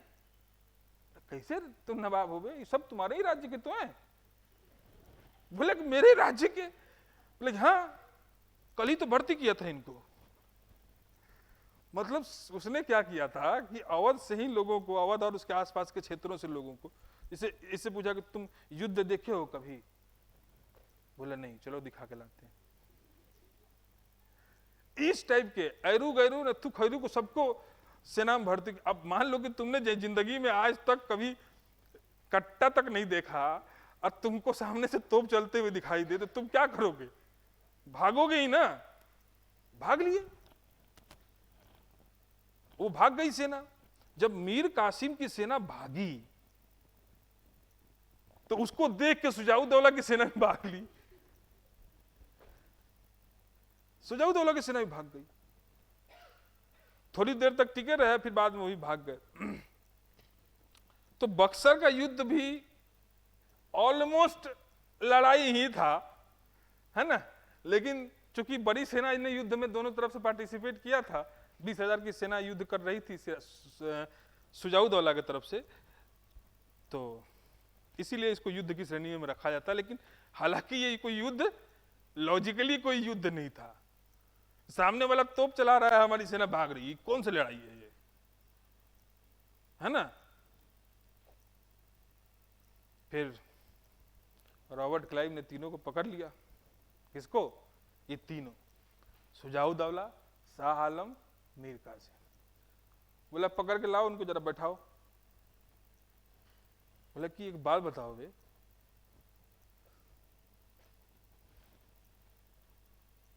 ये लड़ने का आइडिया किसका था? मीर कासिम उधर कोने में बैठा, उधर देख रहा है। बोले हम नहीं देख रहे। अब ये बोलने की स्थिति में तो है नहीं। बोले अच्छा छोड़ो वो सब, ये बताओ कि तुम में से बॉस कौन है? मीर कासिम कह रही है चाचा बैठे हैं ना, यही है, ये मुगल सुल्तान है, शाह आलम द्वितीय। बोले अच्छा चाचा इधर आइए, बैठिए, ये बताइए मार दें आपको? अब शाह आलम को काटो तो शरीर में खून नहीं, वो कह रहा है मार दें। चलो छोड़ो, बख्श देते हैं। एक बात बताओ, मरना ज्यादा सही है कि सुल्तान बने रहना ज्यादा सही है?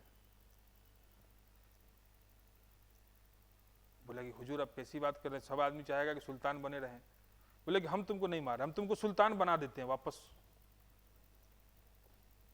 वापस सुल्तान बना देते हैं, लेकिन आज से तुम वही करोगे जो हम कहेंगे, है ना। ये जो बातचीत हो रही है, इसी बातचीत को इलाहाबाद की संधि कहा जाता है।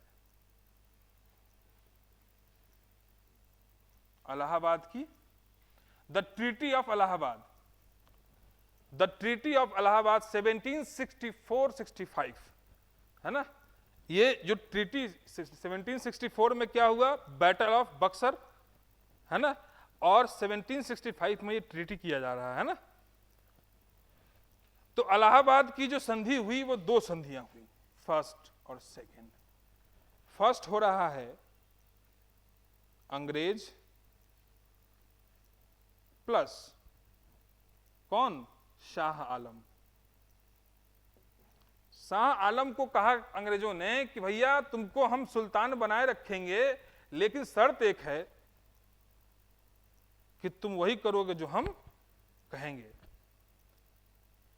तुमको आज से पेंशन पे रखना पड़ेगा, तुम सिर्फ और सिर्फ ब्रिटिशर्स के दया पे जिंदा रहोगे। हालांकि हम तुमको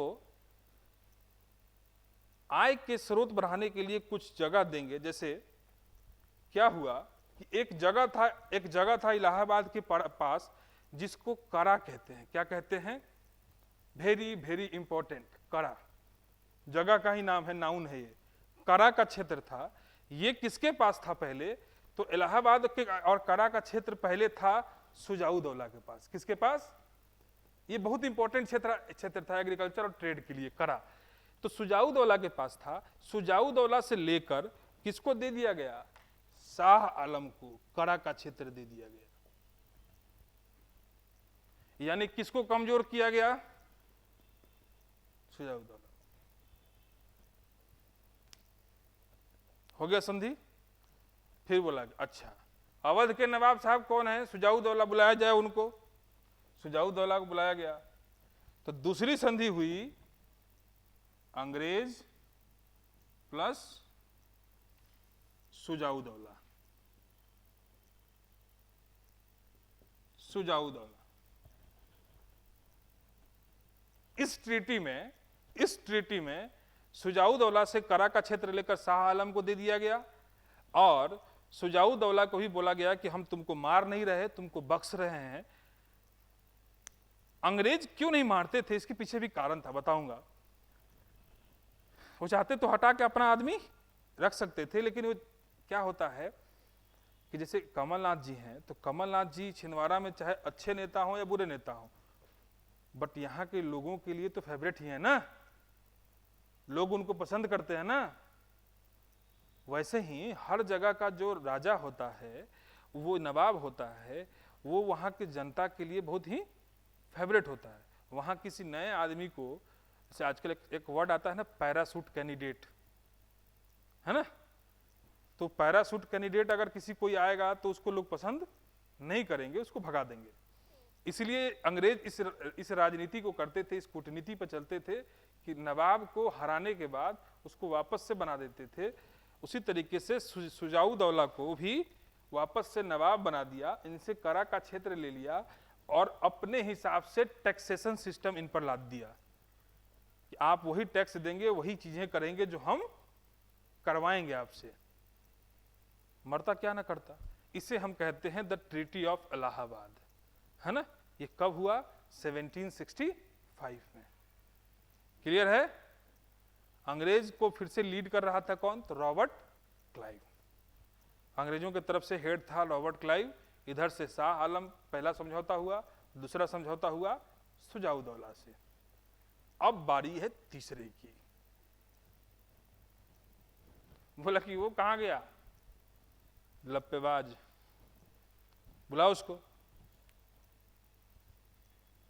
बोला कि सुनो इधर आओ, तुमको हम चाहते तो बंगाल में ही मार सकते थे, हम तुमको छोड़ दिए कि जाओ अपनी जिंदगी जियो, तुम फिर से हमारे खिलाफ मतलब काम करने, अगली बार तुम दिखाई दिया तो सही में लटका देंगे, भागो यहां से।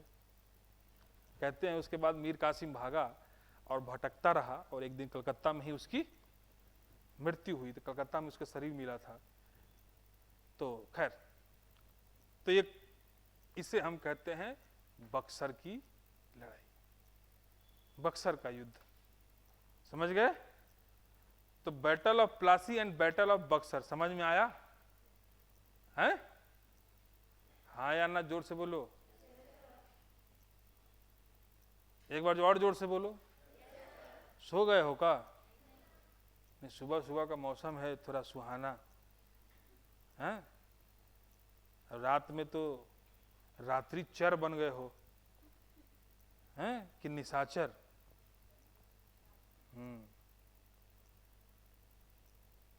आजकल मोबाइल का जमाना है तो रात में जल्दी नींद कहाँ आती है। असली फोन तो रात में ही चलता है, नहीं? तो समझ में आया सबको? अभी समय है हमारे पास। कितने बजे तक क्लास है? तो अभी 9 बज रहा है ना, तभी तो हमारे पास समय है। ठीक है, तो हम लोगों ने battle of Buxar and battle of Plassey दोनों पढ़ा। किसी के मन में कोई सवाल है?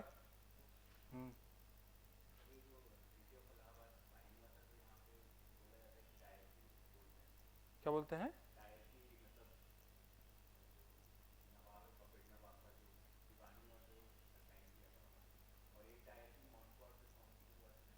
हाँ, उसके बारे में बताएंगे अभी थोड़ी देर में।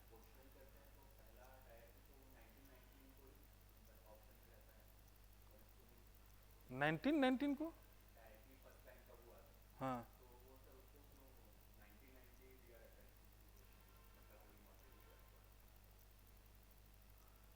होता क्या है कि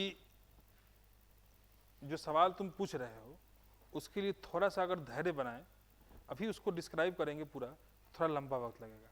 अभी मैं टैक्सेशन सिस्टम पढ़ाऊंगा और बाकी चीज़ें बताऊंगा जब नवाब के बारे में, कि पपेट नवाब कौन कौन से थे और मोंटेग्यू चेम्सफोर्ड या मार्ले मिंटो, इन सब में क्या क्या आया, तब तुमको समझ में क्लियर हो जाएगा। अभी थोड़ा सा रुक जाओ या क्लास के बाद पूछ लेना, है ना? इसको लंबा लगेगा थोड़ा डिस्क्राइब करने में, प्लीज़, है ना? ये क्लास के बाद पूछ लेना। थोड़ा सा धैर्य बनाओगे तो सारी बातें अपने साथ समझ में आने लगेंगी, बस थोड़ा सा वेट करो। बाकी और किसी को टॉपिक से कोई सवाल है जो पढ़ाया उससे? नहीं है? पक्का? तो देखिए, अब हम लोग जैसे बक्सर के युद्ध को ये कहा जाता है कि बक्सर का युद्ध the final war of British establishment in India.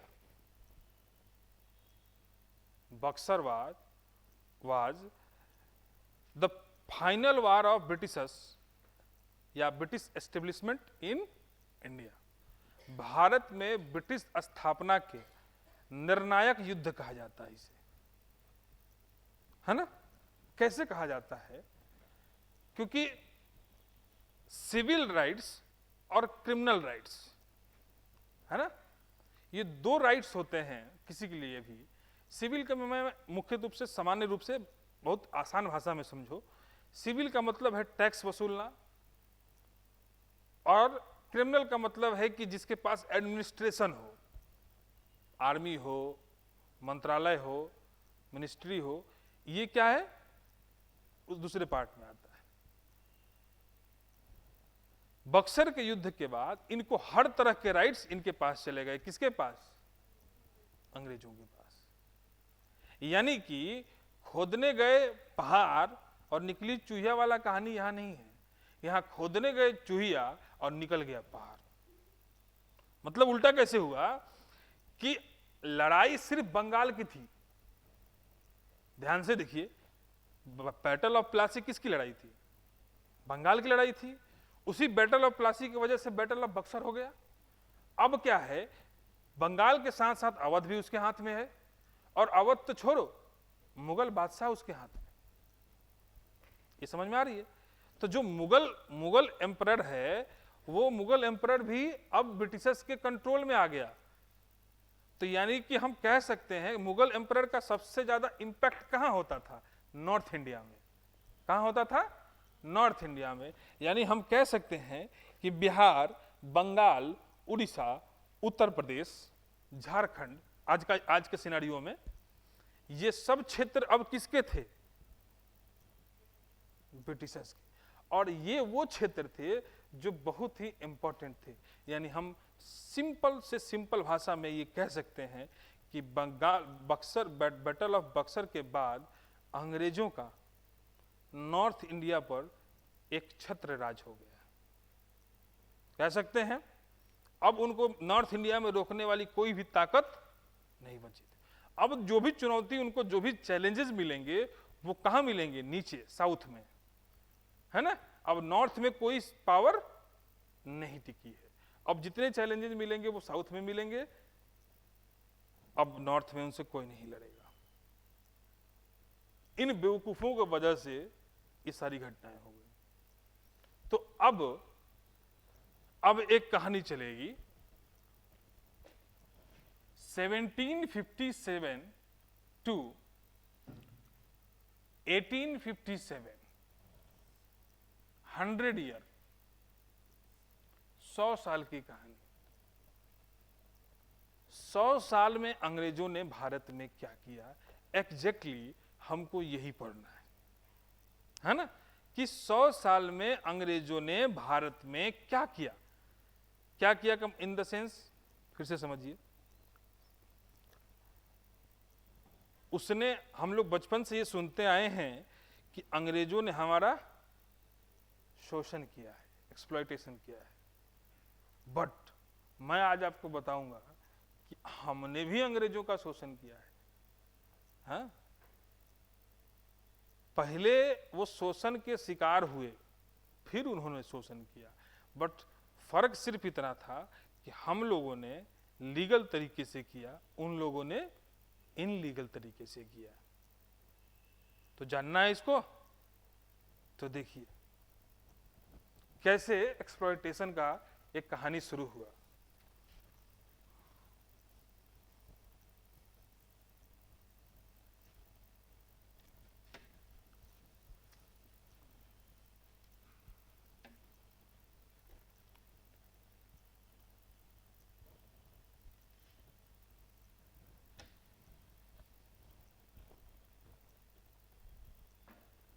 Seventeen 57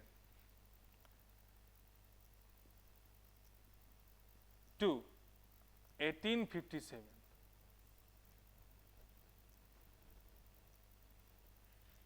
yes, after 1757 जो अंग्रेजों ने भारत में जो सिस्टम शुरू किया उसको हम लोग उपनिवेशवाद कहते हैं। उपनिवेश मतलब कॉलोनी, समझते हैं ना, भारत अंग्रेजों का उपनिवेश था, मानते हैं? हाँ या ना तो बोलो। कॉलोनी था ना भारत, इंडिया अंग्रेजों का, लगभग 55 देश कॉलोनी थे अंग्रेजों के। तो अंग्रेजों ने भारत में किस प्रकार से उपनिवेशवाद को शुरू किया, कॉलोनिज्म शुरू किया, इसको समझना है हमको। तो इसको इतिहासकार 3 पार्ट में डिवाइड करते हैं। कितने पार्ट में? 3 पार्ट। कैसे कैसे? तो पहला पार्ट आता है 1757 टू 1813। क्या आता है? 1757 टू 1813। फिर आता है 1813 टू 1857, और तीसरा आता है 1857 टू 1940। 3 पार्ट में इसको डिवाइड किया गया है ना। कैसे? देखिए, अब एक एक करके हम जानेंगे। हम आपको यहां नाम नहीं बताएंगे, पहले नाम बता देंगे तो आपके समझ में नहीं आएगा। इसीलिए एक एक करके पहले समझिए कि इस फेज में क्या हुआ, इस फेज में क्या हुआ, और इस फेज में क्या हुआ। तीनों फेज को जब समझ लेंगे तो आपको, मुझे यकीन है कि आपको ये चैप्टर क्लियर हो जाएगा। शुरू करें? ओके। तो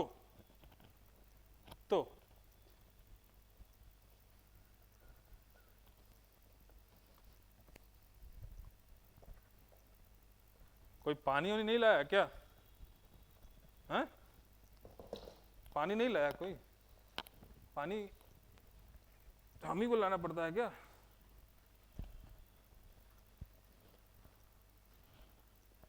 थैंक यू।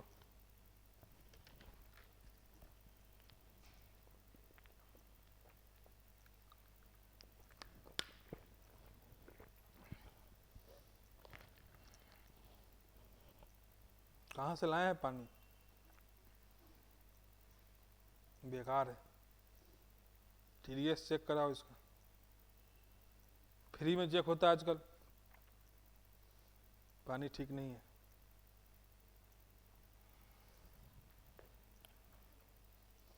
पानी सबसे जरूरी चीज है, अच्छा पानी पीना, बाकी अच्छा मोबाइल चलाना जरूरी नहीं है।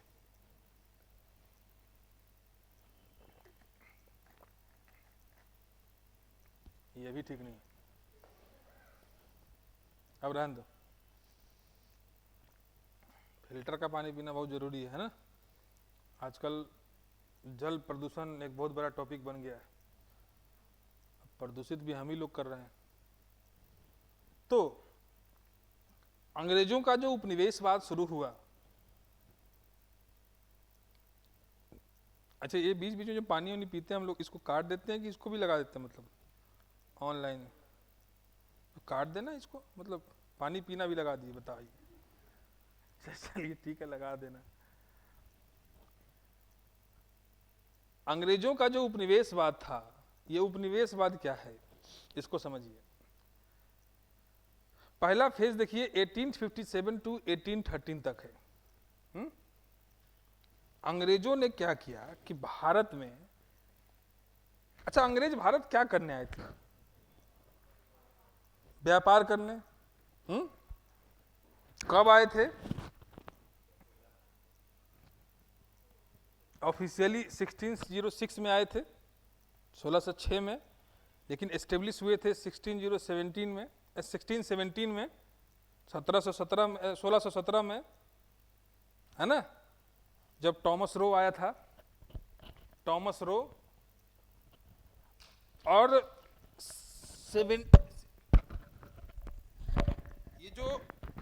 ये जो सिस्टम चला 1606 से लेकर 1757 तक, इसको और नीचे लिखिए,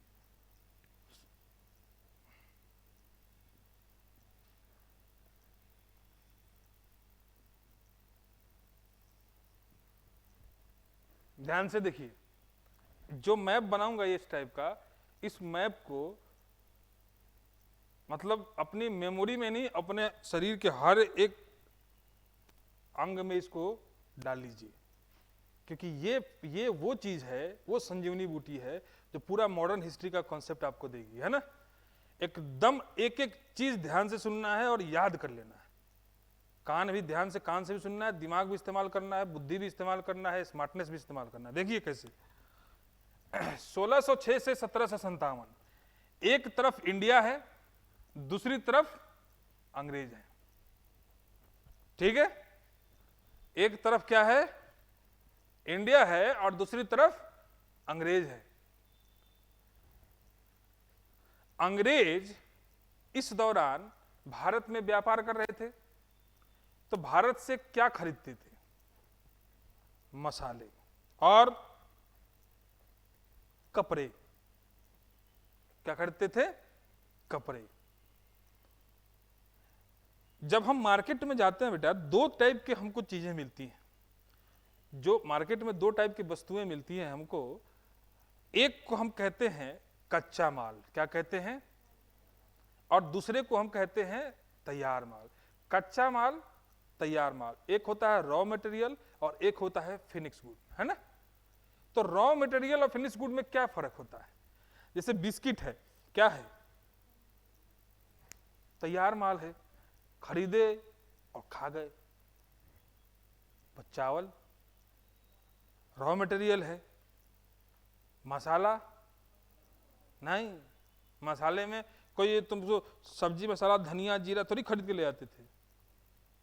काली मिर्च, कौन सा मसाला खरीदते थे वो? Black pepper. क्यों खरीदते थे? कोई बताएगा?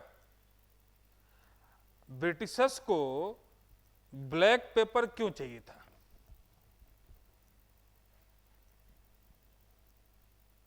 नॉनवेज कितने लोग खाते हैं? तुम खाती है, बाकी सब वेजिटेरियन हो रहे हैं। एक ही लोग खाती है नॉनवेज, एक दो, बताइए, सब तुम वेजिटेरियन हो? हैं? ये तो बड़ा आश्चर्य वाली बात है कि वेजिटेरियन। वैसे मनुष्य एक सर्वाहारी प्राणी है, और दुनिया में मनुष्य ही एकमात्र ऐसा प्राणी है जो सर्वाहारी है। इसके अलावा दुनिया में और कोई भी प्राणी, कोई भी एनिमल सर्वाहारी नहीं है। रिसर्च कर लेना, मैं कर चुका हूं, है ना। तो मनुष्य होने का दायित्व तो निभाओ, सब खाओ। जो लोग नॉनवेज नहीं खाते हैं उनको थोड़ा समझना थोड़ा मुश्किल होगा, लेकिन फिर भी समझ तो सकते ही हैं। नॉनवेज में जो सबसे इंपॉर्टेंट मसाला होता है वो ब्लैक पेपर ही होता है। यूरोपियन कंट्रीज में मैक्सिमम टाइम बर्फबारी होती है, वहां पे लोग क्या करते थे, अपने मवेशियों को, जानवर जो डोमेस्टिक एनिमल होते थे उनको मार देते थे और मार कर उनको फ्रीज करते थे और उसको फ्रीज करके महीनों तक खाते थे, क्योंकि बर्फ के टाइम पे आपके खाने के लिए तो अनाज उगेगा नहीं, तो आप क्या खाएंगे, और जानवरों को तो बहुत ज्यादा खाना चाहिए ना, उनको क्या खिलाएंगे। तो वो उसी जानवर को मार देते थे और मारकर फ्रीज करते थे और उसी जानवर को खाते थे पुराने जमाने में। ये एक बहुत लंबी प्रोसेस चलती थी। तो मारकर फ्रीज करने के क्रम में सबसे अधिक जो मसाले का यूज होता था वो होता था ब्लैक पेपर। समझ गए।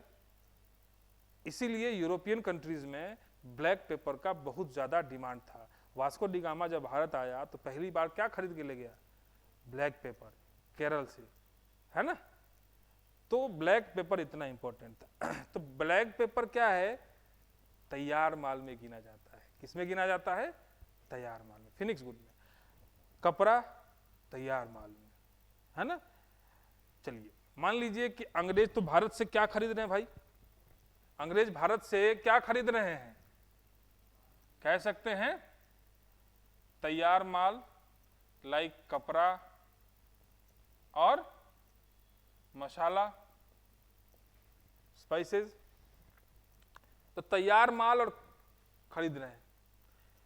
तो एक बात बताइए, आज का सिस्टम तो है नहीं कि गए अब पैसा दिए और ले आए।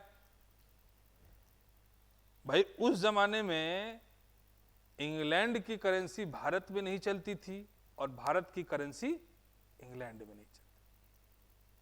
ध्यान से सुनिए, भारत की करेंसी इंग्लैंड में नहीं चले। क्यों, मान लीजिए कि आज आपके यहां डॉलर का ज्यादा कीमत है, यूरो का ज्यादा कीमत है। इसके पीछे कारण क्या है, क्योंकि आपके देश में करेंसी एक्सचेंज ऑफिस है। अगर आज के डेट में भारत से करेंसी एक्सचेंज ऑफिस बंद कर दिया जाए तो हमारे लिए डॉलर और यूरो का कोई वैल्यू रहेगा क्या, उसका वैल्यू क्या हो जाएगा, जीरो। वो डॉलर तभी तक कीमती है ना जब हमको ये विश्वास है कि भारत सरकार इसको रुपये में ट्रांसफर कर देगी, चेंज कर देगी।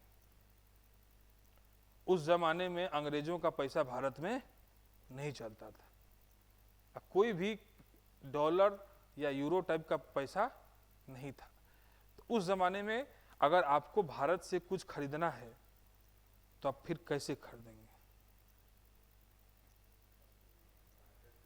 Barter system. वस्तु तो उनके पास है क्या देने के लिए भारत को।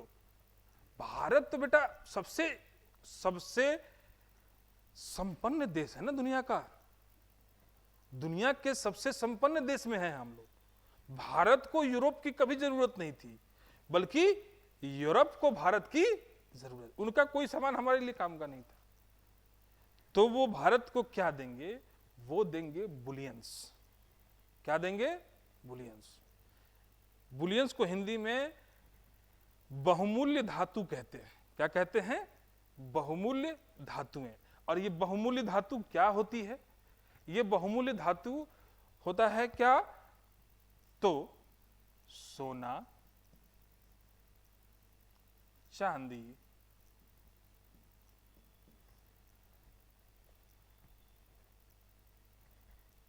The gold policy of history.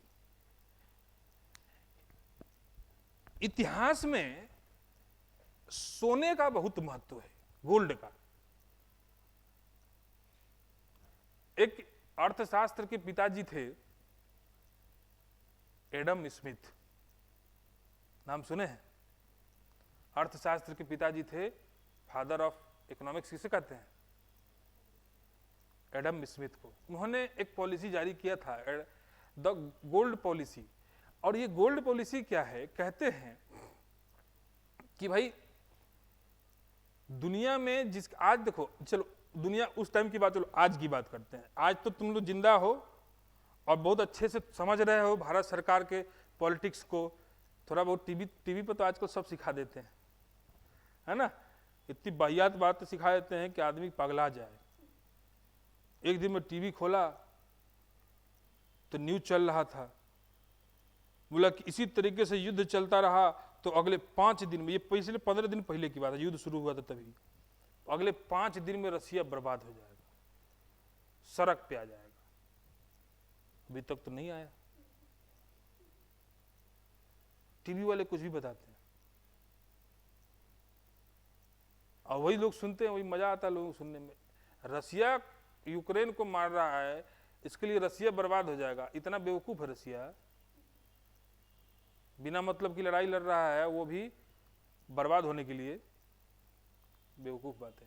खैर, तो आज के ज़माने में जैसे हमारे देश में, जैसे मैं छोटा था तो कभी कभी सोचता था, बहुत इकोनॉमिक्स समझ में नहीं आता था, तो कभी कभी लगता था यार ये भारत सरकार कहती है कि पैसा नहीं है, लोग कहते पैसा नहीं है। अरे तुम्हारे पास कागज है, इंक है, अपना रिजर्व बैंक है, छाप लो ना।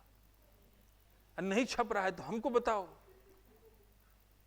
नहीं, लेकिन जब बड़े हुए, हमने पढ़ाई किया तो पता चला कि करेंसी ऐसे नहीं छाप सकते। करेंसी उतनी ही मात्रा में छपती है जितनी मात्रा की प्रॉपर्टी रिजर्व बैंक के पास सिक्योर रहता है। इट मींस हमारे आज देश में हमारा जो इकोनॉमी है वो 2 चीजों पर डिपेंड करता है कि आपकी इकोनॉमी, दुनिया की किसी भी देश की इकोनॉमी कितनी बड़ी है। पहला है आपके पास फॉरेन करेंसी कितना है। क्या? फॉरेन करेंसी, यानी कि सबसे ज्यादा इंपॉर्टेंट करेंसी कौन सा है? डॉलर। दूसरा, आपके पास गोल्ड कितना है। क्या कितना है? गोल्ड। इसी दोनों के आधार पर दुनिया के हर एक देश की इकोनॉमी को मापा जाता है। अब तुमको लगता होगा कि फिर जीडीपी क्या है? जीडीपी ओडीपी सब बाद में है ना। सबसे ज्यादा वैल्यूएशन किस चीज पर होता है कि आपका फॉरेन इकोनॉमी या फॉरेन करेंसी आपके पास कितना है और गोल्ड कितना है। जैसे मान लीजिए आपके घर का कोई सदस्य अमेरिका गया जॉब करने के लिए, उसको 1 लाख या 1.5 लाख डॉलर मिलता है, वो हर महीने 1 लाख डॉलर इंडिया में भेजता है। तो तुम डॉलर में सरकार से लेते हो कि रुपए में? रुपए में। तो अगर रुपए में सरकार से हमने उसको लिया, रुपए में सरकार से हमने उसको लिया, तो वो क्या करेगी रिजर्व बैंक कि 1 लाख डॉलर अपने पास रख लेती है और उसी मूल्य का करेंसी फिर आपको छाप के नया देती है, क्योंकि 1 लाख का उसके पास सिक्योर है। तो जितने की प्रॉपर्टी उसके पास आई उतना उसने दूसरे तरीके से दे दिया। अब वो भारत सरकार इंटरनेशनल मार्केट में शॉपिंग करने जाएगी, जब चाहे वो ऑयल की शॉपिंग हो या किसी भी चीज की शॉपिंग करने के लिए अगर जाएगी, तो अगर रुपए में पे करेगी तो बहुत ज्यादा पे करना पड़ेगा, और रुपए में तो कोई करवाएगा ही नहीं। मान लो ईरान से हमको तेल खरीदना है, तो रुपया लेके क्या करेगा? ईरान में रुपया चलता है क्या? वो तो कहेगा कि हमको डॉलर में दीजिए। तो फिर इंडियन करेंसी भारत सरकार क्या करेगी? डॉलर में कन्वर्ट करवाएगी, जिससे अमेरिका को भी फायदा होगा और उसको फिर ईरान को भी देगी। तो बहुत नुकसान हो जाता है भारत सरकार को। तो इसलिए भारत सरकार के पास अगर डॉलर है तो सीधा ईरान को डॉलर ही पे कर देगी। अंतर समझ में आ रहा है? इसीलिए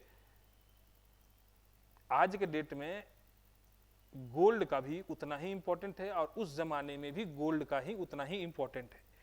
एक और उदाहरण से समझो। एक बहुत बड़ा एम्पायर हुआ करता था वर्ल्ड में, पर्शियन एम्पायर। नाम सुना है आपने? पर्शियन एम्पायर बहुत बड़ा एम्पायर था ये, और उस पर्शियन एम्पायर से हम लोगों का बहुत ज्यादा ट्रेड होता था। खास तौर पे हमारे दक्षिण भारत के 3 राज्य थे, चोल, चेर और पांड्य। नाम सुना है? हिस्ट्री में थोड़ा बहुत सुना होगा।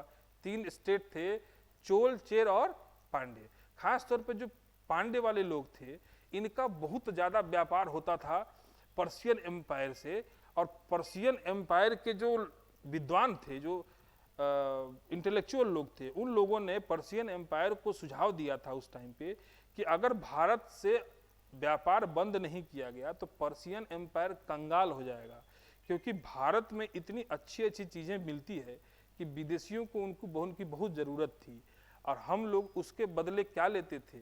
सोना चांदी। और सोना चांदी लेने से, मान लीजिए कि आप किसान हैं और किसान, और आपसे मैंने आपके खेत में उगे हुए मसाले को खरीद के उसके बदले आपको क्या दे दिया? सोना। खाएंगे आप? नहीं खाएंगे। परिवार को खिलाएंगे? नहीं खिलाएंगे। सोना तो ना तो कोई खाता है ना खिलाता है। ज्यादातर केसेस में सोना को लोग सुरक्षित करते हैं। क्या करते हैं? सेव करते हैं उसको।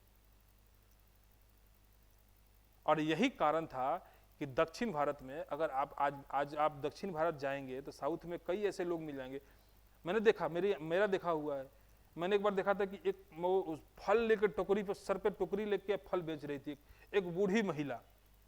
उसके गर्दन में इतना मोटा चेन था, यहाँ सोने का पहनी हुई थी, यहाँ सोने का।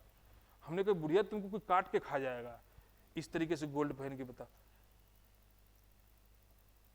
तो साउथ में इसीलिए भारत को सोने की चिड़िया कहा गया है। इसके पीछे कारण है। गोल्डन बर्ड क्यों कहा जाता है इंडिया को? इसलिए नहीं कि हम लोग उड़ते हैं, है ना, या पीला दिखते हैं इसलिए गोल्डन कहा जाता है, क्योंकि हमारे पास पूरी दुनिया का सोना आता था किसी जमाने में। अंग्रेजों ने भी भारत में वही शुरू किया। हम अंग्रेजों से सोना लेते थे और बदले में कपड़ा और मसाला देते थे। तो कपड़ा ले जाएंगे तो पहन के फाड़ देंगे, मसाला ले जाएंगे वो खा जाएंगे, लेकिन सोना चांदी देंगे तो सुरक्षित रहेगा। तो संपन्नता किसकी बढ़ेगी? इसी को गोल्ड पॉलिसी कहते हैं। और गोल्ड पॉलिसी ये कहता है कि दुनिया में जिसके पास भी सोना चांदी होगा वो ज्यादा संपन्न व्यक्ति होगा, है ना। दुनिया में जिसके पास भी सोना चांदी होगा वो व्यक्ति या वो देश ज्यादा संपन्न देश, ज्यादा मजबूत देश बनेगा। अब बताइए ये कार्यक्रम कितने साल हो रहा है? बोर्ड पे देखिए कितने साल हो रहा है? 150 साल तक। 150 साल तक हमने अंग्रेजों को मसाला और बाकी चीजें दिया, बदले में सोना चांदी लिया। तो सवाल तुम्हारे दिमाग में ये नहीं आ रहा है कि अंग्रेजों के पास सोना चांदी सर कहां से आया? कोई खजाना था या ऊपर से कोई ला के देता था? कहां से लाते थे इतना सोना चांदी? क्योंकि लगभग 55 देशों में उनका हुकूमत था। तो ये सोना चांदी ज्यादातर आता था एक देश से दूसरे देश में पहुंचाया जाता था। जैसे अमेरिका का नाम सुने हैं? भारत से पहले अमेरिका का खोज किया था यूरोपियों ने। 1492 में अमेरिका की खोज कोलंबस ने किया और 1498 में वास्को डी गामा ने भारत का। तो अमेरिका पर ब्रिटिशर्स का नियंत्रण था और अमेरिका पर अंग्रेज, अमेरिका पर अंग्रेज बहुत ज्यादा शोषण करते थे। वहां से सोना चांदी लाकर हमें देते थे और हम खूब मजे से ये काम करवाते थे। हमको कोई तकलीफ नहीं था। अगर तकलीफ होता तो हम इसका विरोध करते, लेकिन हमको तो मजा आ रहा था। विरोध तब तक नहीं हम लोग ने किया। हमने 1757 से पहले कभी विरोध सुना आपने? 1757 से पहले कभी कोई क्रांति विद्रोह सुना आपने कि हमने अंग्रेजों से पहले किया? नहीं किया। ये सब किया कब? जब हमारा एक्सप्लॉयटेशन शुरू हुआ। और वो कैसे शुरू हुआ शोषण, इसको देखना है। एक्सप्लॉइट कैसे करते हैं हमको। फिर कहानी शुरू होती है 1757 से लेकर 1757 से लेकर 1947 कह लीजिए,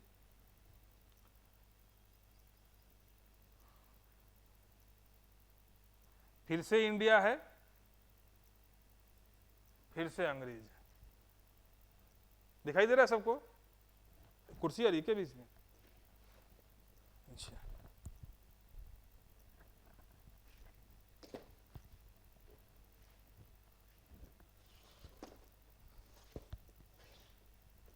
देखिए 1757 टू 1947, इसमें क्या हुआ कि कहानी हो गई उल्टा। उल्टा क्यों हुई? हम सबको मालूम है कि 1750 के आसपास, 1750, अब जो मैं बताने जा रहा हूं उसका सीधा कनेक्शन है क्वेश्चन नंबर पहला, उसी का इस सब क्वेश्चन है। पहला क्वेश्चन हमारा क्या था कि बैटल ऑफ प्लासी था ना? पहला टॉपिक क्या था? तो किसी ने हमसे ये सवाल पूछा कि बैटल ऑफ प्लासी सर क्यों हुआ? पूछ सकता है ना, प्लासी के युद्ध के कारण। क्या लिखेंगे तब? अब उसका आंसर सुनिए। 1750 के पास इंग्लैंड में क्या हुआ था? Industrial revolution. नाम सुना है? औद्योगिक क्रांति। कितने लोग सुने हैं? सबने सुना है। तो औद्योगिक क्रांति क्या होती है? औद्योगिक क्रांति, इंडस्ट्रियल रेवोल्यूशन किसे कहते हैं?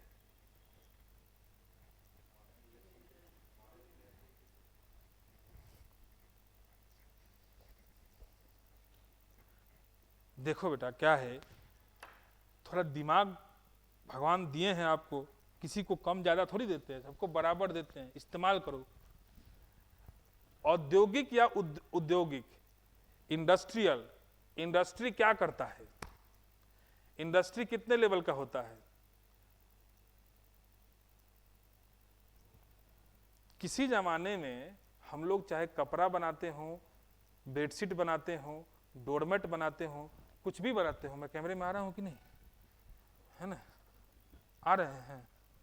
ओके। कुछ भी बनाते हैं तो वो क्या होता है? हाथ से बनाते थे, हाथ से बनाते थे। फिर उसके लिए क्या आ गया? मशीन। इसी को कहते हैं इंडस्ट्रियल रेवोल्यूशन। मशीन आ गया। अब देखिए, मशीन तो आ गया, तो मशीन आने से क्या होगा कि जिस चीज को आप हाथ से बनाकर, मान लीजिए कि एक व्यक्ति एक दिन में शर्ट बनाना है, मान लेते हैं, तो एक व्यक्ति एक दिन में कितना शर्ट बना सकता है हाथ से? 1 2 4 5, मशीन 500 बना सकती है। बना सकती है कि नहीं? यानी कि प्रोडक्शन बढ़ गया। पहला चीज इंडस्ट्रियल रेवोल्यूशन से क्या हुआ? प्रोडक्शन बढ़ गया।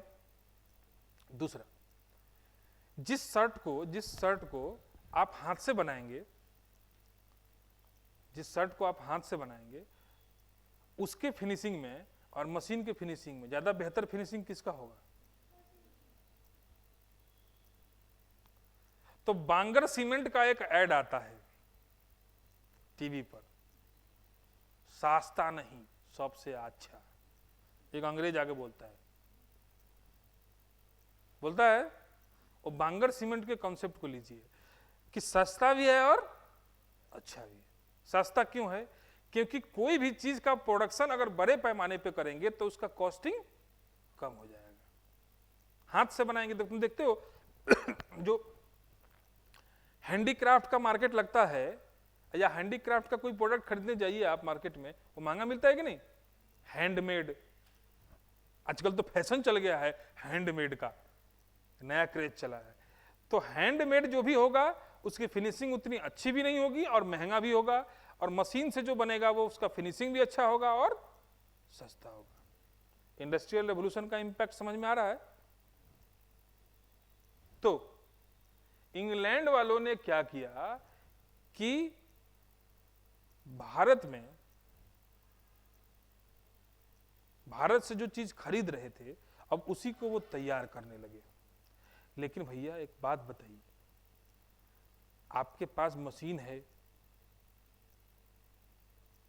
तो वो कपड़ा बना सकते हैं आप, लेकिन कपड़ा बनाने के लिए कपास भी तो चाहिए, कॉटन, वो कहाँ है? वो तो इंडिया में है। यानी कि इंडिया से आपको रॉ मटेरियल खरीदने पड़ेंगे, उसको ले जाना पड़ेगा इंग्लैंड, फिर उसको तैयार करना पड़ेगा। देखिए, भारत से पहले क्या खरीद रहे थे? ये खरीद रहे हैं ना, तो पहले क्या खरीद रहे थे? तैयार माल। अब क्या खरीदेंगे?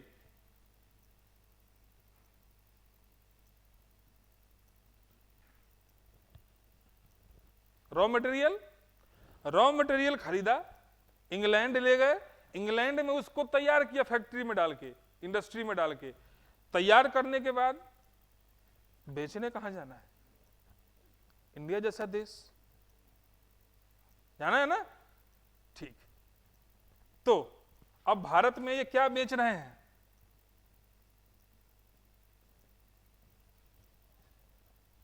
तैयार माल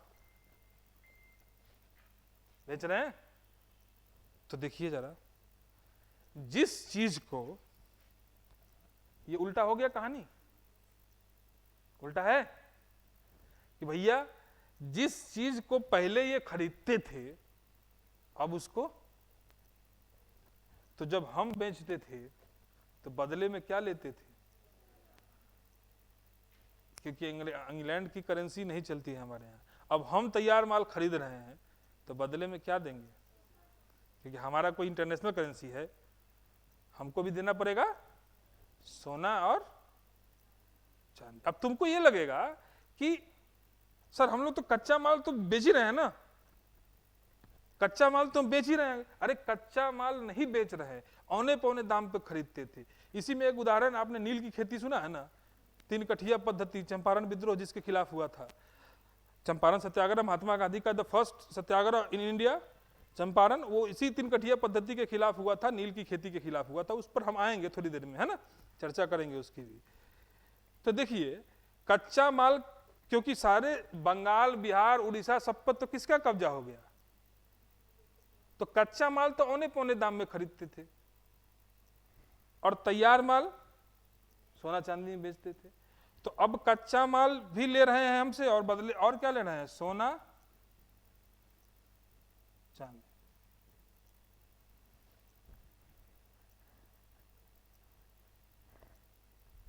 हो गई कहानी उल्टी, है ना। तुमको लगेगा अरे हम क्यों खरीदेंगे सर तैयार माल, माने हम तैयार माल क्यों खरीदेंगे, हमारे पास तो पहले से तैयार माल है।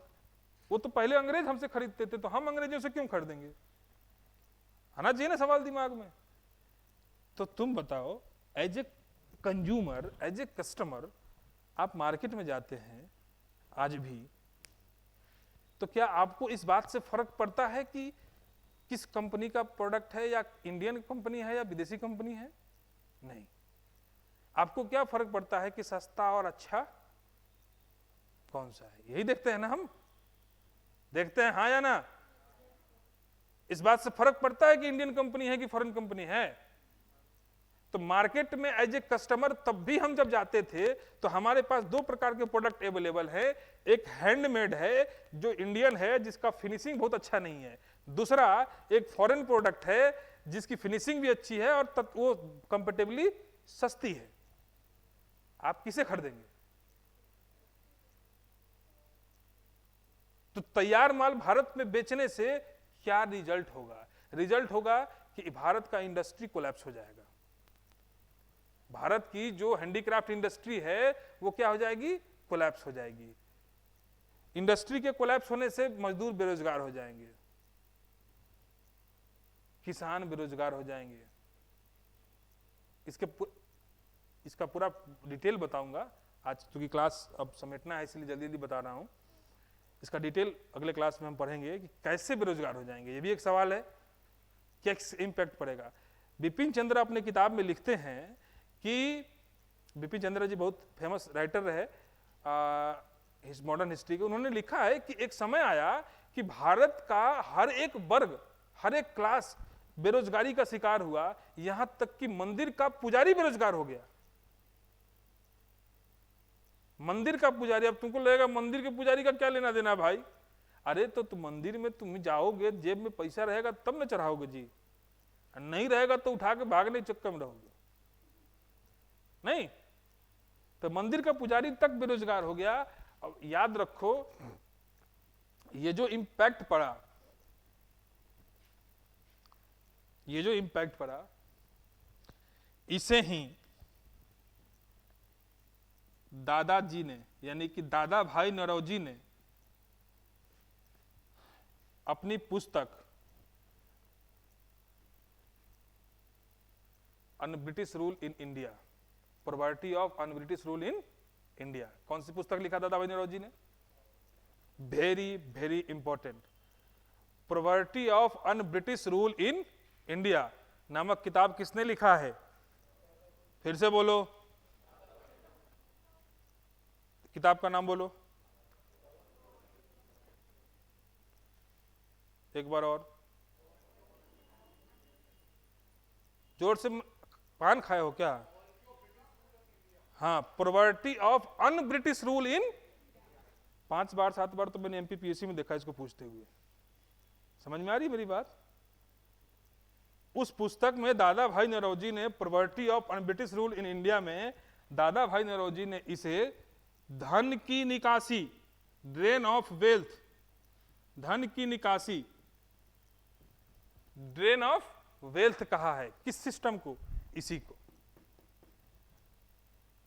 Poverty of un British rule in India नामक एक पुस्तक में दादा भाई नौरोजी ने धन की निकासी का जो थ्योरी दिया है, जो सिद्धांत प्रतिपादित किया है, उसी थ्योरी का ये एग्जाम्पल है। ये दोनों फॉर्मेट समझ में आया? समझ में आया कि पहले 150 साल तक हमने लिया भी है अंग्रेजों से, सिर्फ दिया नहीं है, लेकिन बस तरीका उल्टा हो गया और उन्होंने हमसे कुछ बदतमीजी करके ज्यादा ले लिया, है ना, बर्बाद ज्यादा कर दिया हमको। कैसे बर्बाद किया? बर्बाद का मतलब क्या? सिर्फ इंडस्ट्री में बर्बाद नहीं किया, हम एजुकेशन में बर्बाद हुए, हम सोसाइटी कोलैप्स हो गया, हमारा रिलीजन डाइवर्ट हो गया, हमारा हर तरीके से, मतलब हमारे यहाँ जितने भी एस्पेक्ट आप सोच सकते हैं उन सब पर इम्पैक्ट पड़ा। और वो इम्पैक्ट क्या क्या पड़ा, किस प्रकार से सोशल इम्पैक्ट पड़े, किस प्रकार से रिलीजियस इम्पैक्ट पड़े, और इस सारे इम्पैक्ट को हम पढ़ेंगे नेक्स्ट क्लास में। तो आज का एपिसोड यहीं समाप्त होता है, अगले एपिसोड में मिलेंगे। अच्छा, तो ऑफिशियली इस क्लास को यही समाप्त कर दें? समझ में आया यहां तक सबको?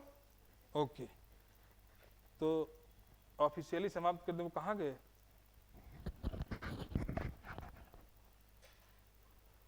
बुलाइए उनको, तो बंद कर दो माइक।